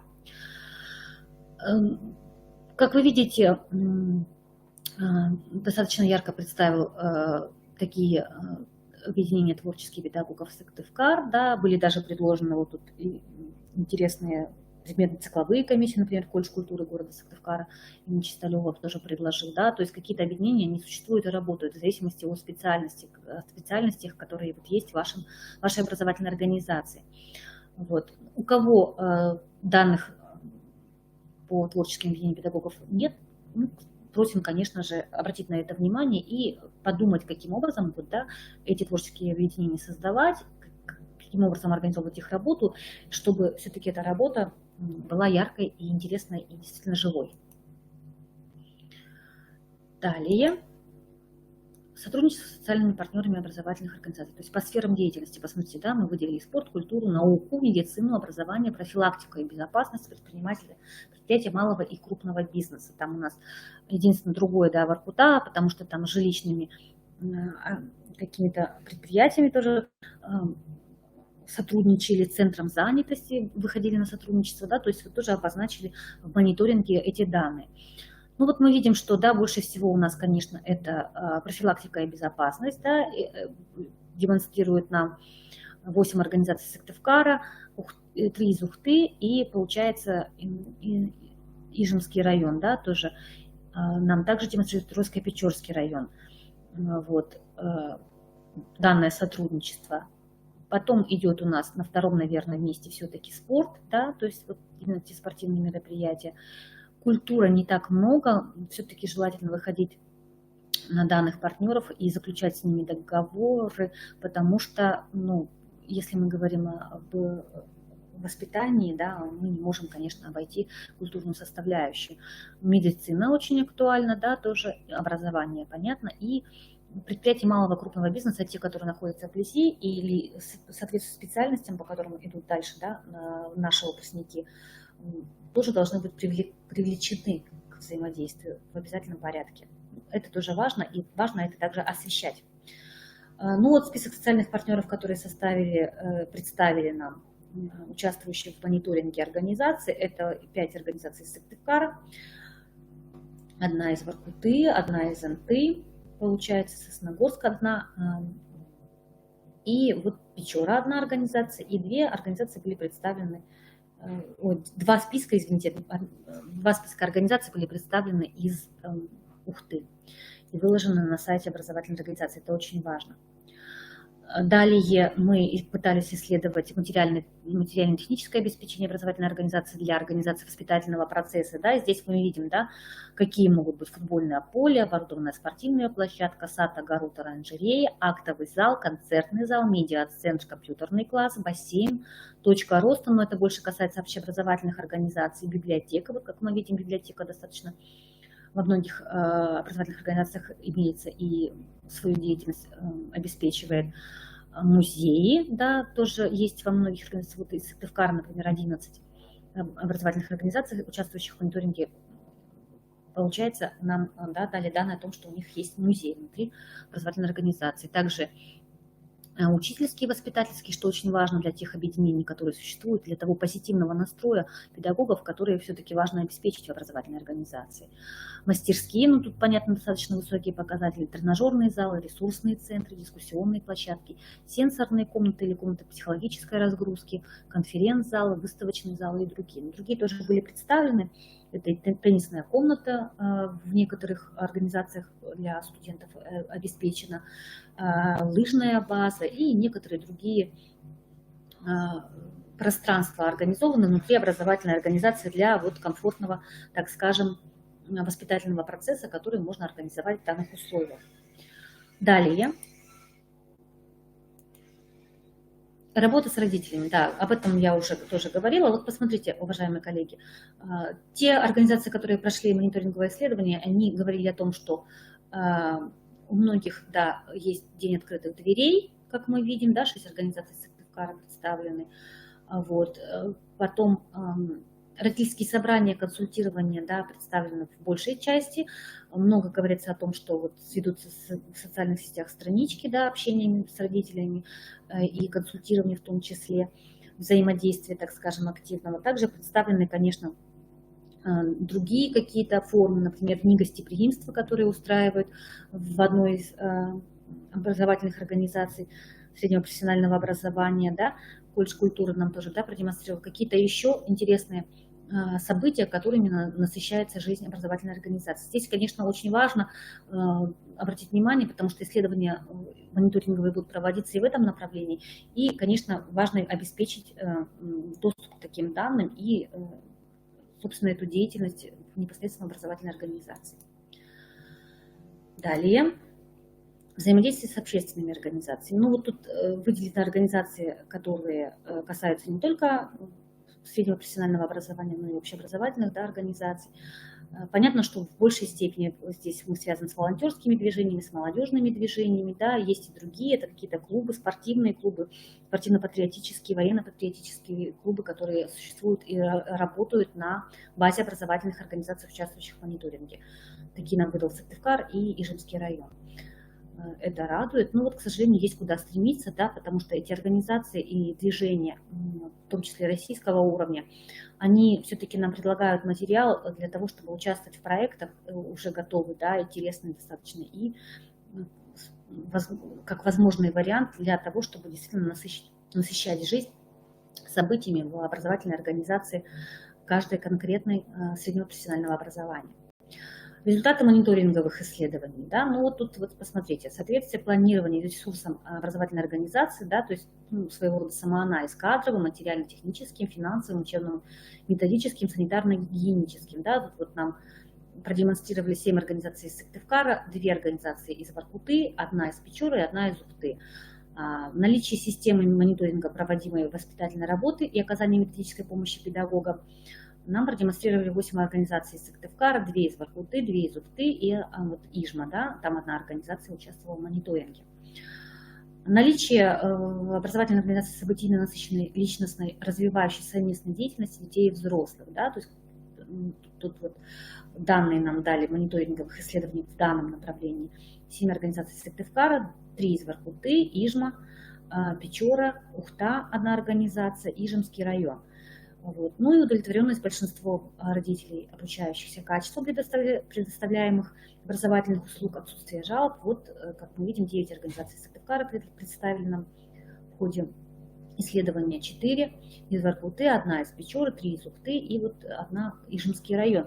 То есть, посмотрите, это, если мы говорим о программе воспитания, это очень важные моменты, потому что при самоанализе все-таки вот эти мониторинговые исследования, они нам дают ту обратную связь, которую мы хотим получить, и, в общем-то, те проблемы, которые важно нивелировать, да, и решить, чтобы, так сказать, выйти уже на новый уровень и уже дальше работать в направлении той перезагрузки, которая осуществляется у нас сейчас в системе воспитания. Так, и далее. Условия реализации программы воспитания продолжают количество педагогических сотрудников, осуществляющих образовательную деятельность в ООО. Ну вот количество, да, тех организаций, которые участвовали, их 24 было, заметьте, на период 31 июля 2021 года. 713 педагогических работников, да, Сыктывкар отметил, это 60%, больше 60% от общего количества участников образовательных организаций в мониторинге, Воркута 93, вот 119 Печора, 58 Сосногорск, Ухта 154. И посмотрите дальше, каким образом, да, распределяется кадровое обеспечение в образовательных организациях, участвующих в мониторинге. Это заместители директоров по воспитательной работе, есть представлены в каких организациях, да, заметьте, например, не во всех, да, получается, они представлены. Советники по воспитанию, пока их нет на период 31 июля 2021 года в СПО, участвующих в мониторинге. Ну вот старший воспитатель, это, конечно, больше касается все-таки дошкольных образовательных организаций. Классные руководители представлены, да, то есть, получается, по количеству достаточно значимые педагогическое сообщество, с которым нам тоже будет важно работать и сотрудничать в дальнейшем. Воспитатели, педагог-психолог, кстати, есть не во всех организациях, к сожалению. Социальные педагоги тоже есть не во всех организациях, во всех муниципалитетах, которые участвовали в мониторинге. Вожатые, что очень важно. Педагоги-организаторы есть, слава богу, что радует практически во всех организациях. Но вот, конечно, тут важно, чтобы вот эта составляющая, да, воспитательного процесса и, так сказать, посредник между педагогами и обучающимся все-таки был.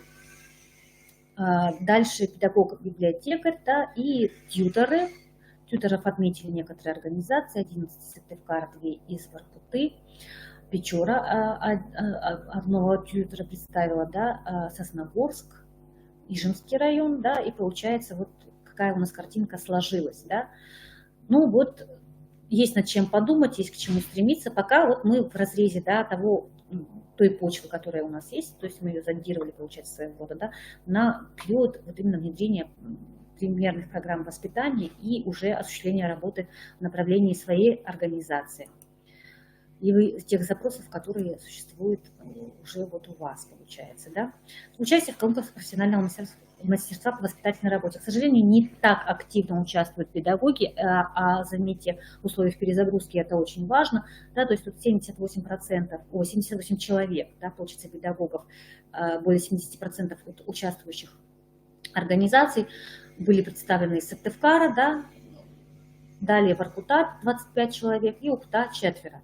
Ну вот хотелось бы, конечно, подключать те организации, которые сюда, в этот список не вошли. Ну и вот те мероприятия, которые были предложены Коми Республиканским институтом развития образования, да, каким образом в прошлом учебном году обучались классные руководители, воспитатели в организациях, мы видим, да, то есть вот те семинары, которые были предложены с участием, в том числе федеральных экспертов, а мы выходим всегда на наших коллег, потому что важно получать информацию из первых рук, да, и важно вот действительно делиться той практикой, которая есть, и делиться теми впечатлениями, которые существуют, обмениваться мнениями, чтобы двигаться дальше. Это действительно очень важно. И начиная вот с федеральных экспертов, да, мы до каждого классного руководителя, воспитателя уже доносим информацию и ведем диалог, да, который возможен в условиях вот именно такого обучения. Ну, как вы видите, достаточно активно из тех, кто участвовал в мониторинге в тех образовательных организациях, наши педагоги участвуют, но я думаю, что данное сотрудничество будет продолжаться и уже будет представлено большим количеством, так скажем, наших коллег. И в заключении, да, освещение данных, да, вот условий реализации программы воспитания на прохождение курсов повышения квалификации, сколько педагогов было обучено за текущий учебный год. Текущий учебный год – это год, который сейчас у нас заканчивается, да, так сказать, уже. И с 1 сентября начинается новый учебный год с новой программой воспитания, которая реализуется в образовательной организации среднего профессионального образования. Ну вот перед вами заключительный слайд по количеству тех педагогов. Я надеюсь, что это будет количество меняться, и все-таки большее количество педагогов сумеет получить доступ к повышению, да, квалификации, потому что вопросы воспитания они требуют все-таки постоянного изучения, постоянного осмысления, переосмысления и движения, вот действительно, потому что процесс, он не статичен, он в движении мы всегда находимся, да, и поэтому нас ждет эта работа, я думаю, очень активно и позитивно. Если есть какие-то пожелания или вопросы, пожалуйста, уважаемые коллеги, вы нам их адресуйте. Мы, соответственно, дадим обратную связь и будем выходить на те проблемы, которые существуют. А сейчас, да, я благодарю вас за внимание, и я надеюсь, тот материал, который будет для вас полезен, все презентации мы сейчас и материалы, которые предложили коллеги, мы подгрузим к данному файлу, и у вас будет возможность скачать и воспользоваться ими. Также, уважаемые коллеги, у вас будет возможность позже просмотреть данный семинар в удобное для вас время, да, когда вы пройдете по ссылке, которая была вам.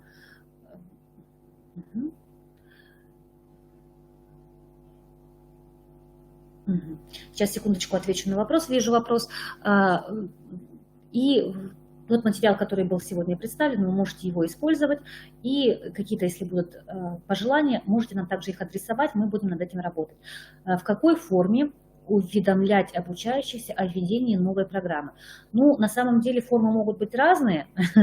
Тут нет какого-то конкретного, да, пожелания и какой-то четкой схемы. Посмотрите, если есть у вас совет обучающихся, а он, как правило, в каком-то виде, да, присутствует, то есть там у кого-то это там, министерство и так далее, смотря как организация принимает у себя данный совет. Соответственно, через данные советы можно обратиться к группам, да, обучающихся и говорить о программе воспитания, о том, каким образом могут обучающиеся в ней участвовать, какие им могут быть предложены проекты, где они могут проявить себя и где они могут стать организаторами. Даже когда мы обсуждаем календарное планирование, мы подключаем обучающихся, как нам продемонстрировали свой опыт коллеги, да, обучающиеся также выступают в роли организаторов тех или иных событий, которыми насыщена жизнь образовательной организации. Также существует сайт, как мы говорили, на котором мы можем эту программу представить, не можем, а должны прежде всего ее представить и обратить к ней обучающихся, может быть, для того, чтобы рассмотреть календарное планирование, может быть, что-то, какие-то предложения внести, потому что инициатива, она должна исходить не только от педагогов, но и от обучающихся, это очень важно. Поэтому там под подпись уведомлять обучающихся, уважаемые коллеги, не надо, я думаю, что это будет излишне.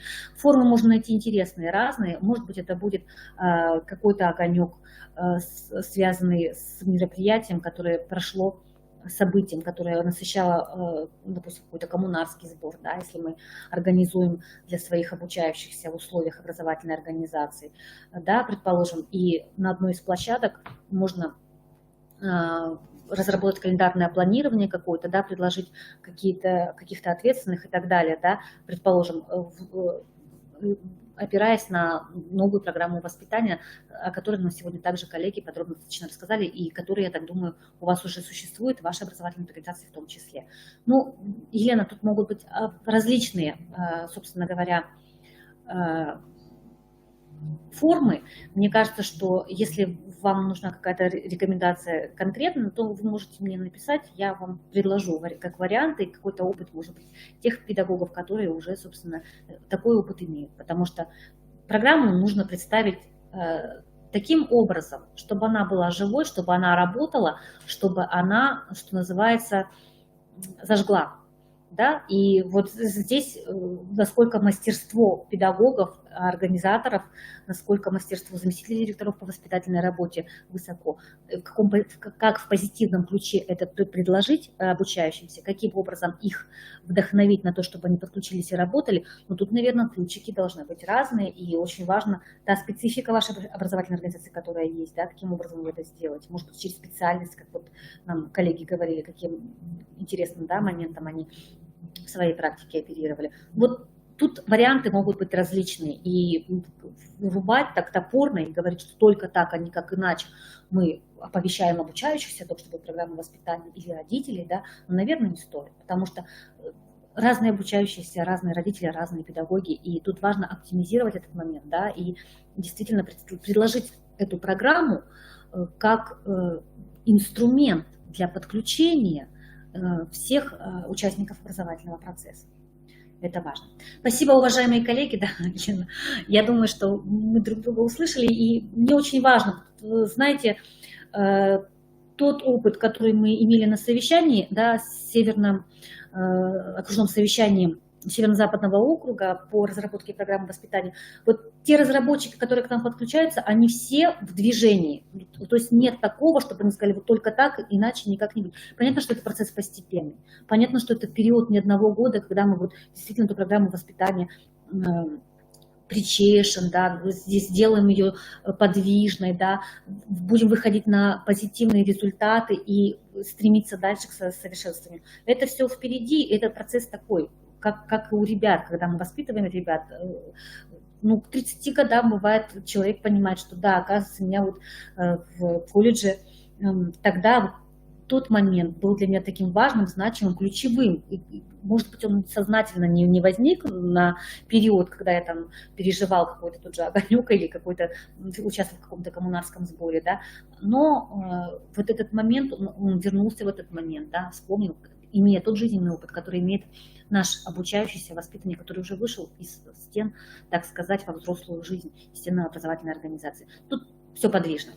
Уважаемые коллеги, я надеюсь, тот материал, который я представила, тот обзор, который был предложен вам по ситуации, которая существует сейчас, да, я думаю, что данные уже изменились, не все организации, к сожалению, участвовали, но вот мы, соответственно, разработаем план работы на следующий учебный год с 1 сентября, да, мы вам его представим, озвучим, какие-то ваши предложения принимаются, и наши коллеги с удовольствием к нам идут навстречу. Мы надеемся, что вы, в свою очередь, тоже пойдете навстречу. И вот это вот взаимодействие активное и позитивное в том ключе, в котором должна быть повестка, да, как говорится, позитивная повестка, вот министр просвещения вчера сказал несколько раз, да, должна быть предложена нашим обучающимся, нашим педагогам, собственно говоря, ну и нам, людям, которые реализуют образовательную деятельность и осуществляют ту самую перезагрузку. Спасибо огромное за внимание, всего доброго, до свидания. Материалы сейчас будут представлены, и также постараемся их потом предложить в видеозале, в том числе как методические материалы. До свидания, всего доброго. Хорошей работы и замечательных программ воспитания, которые будут приняты и реализованы в вашей образовательной организации.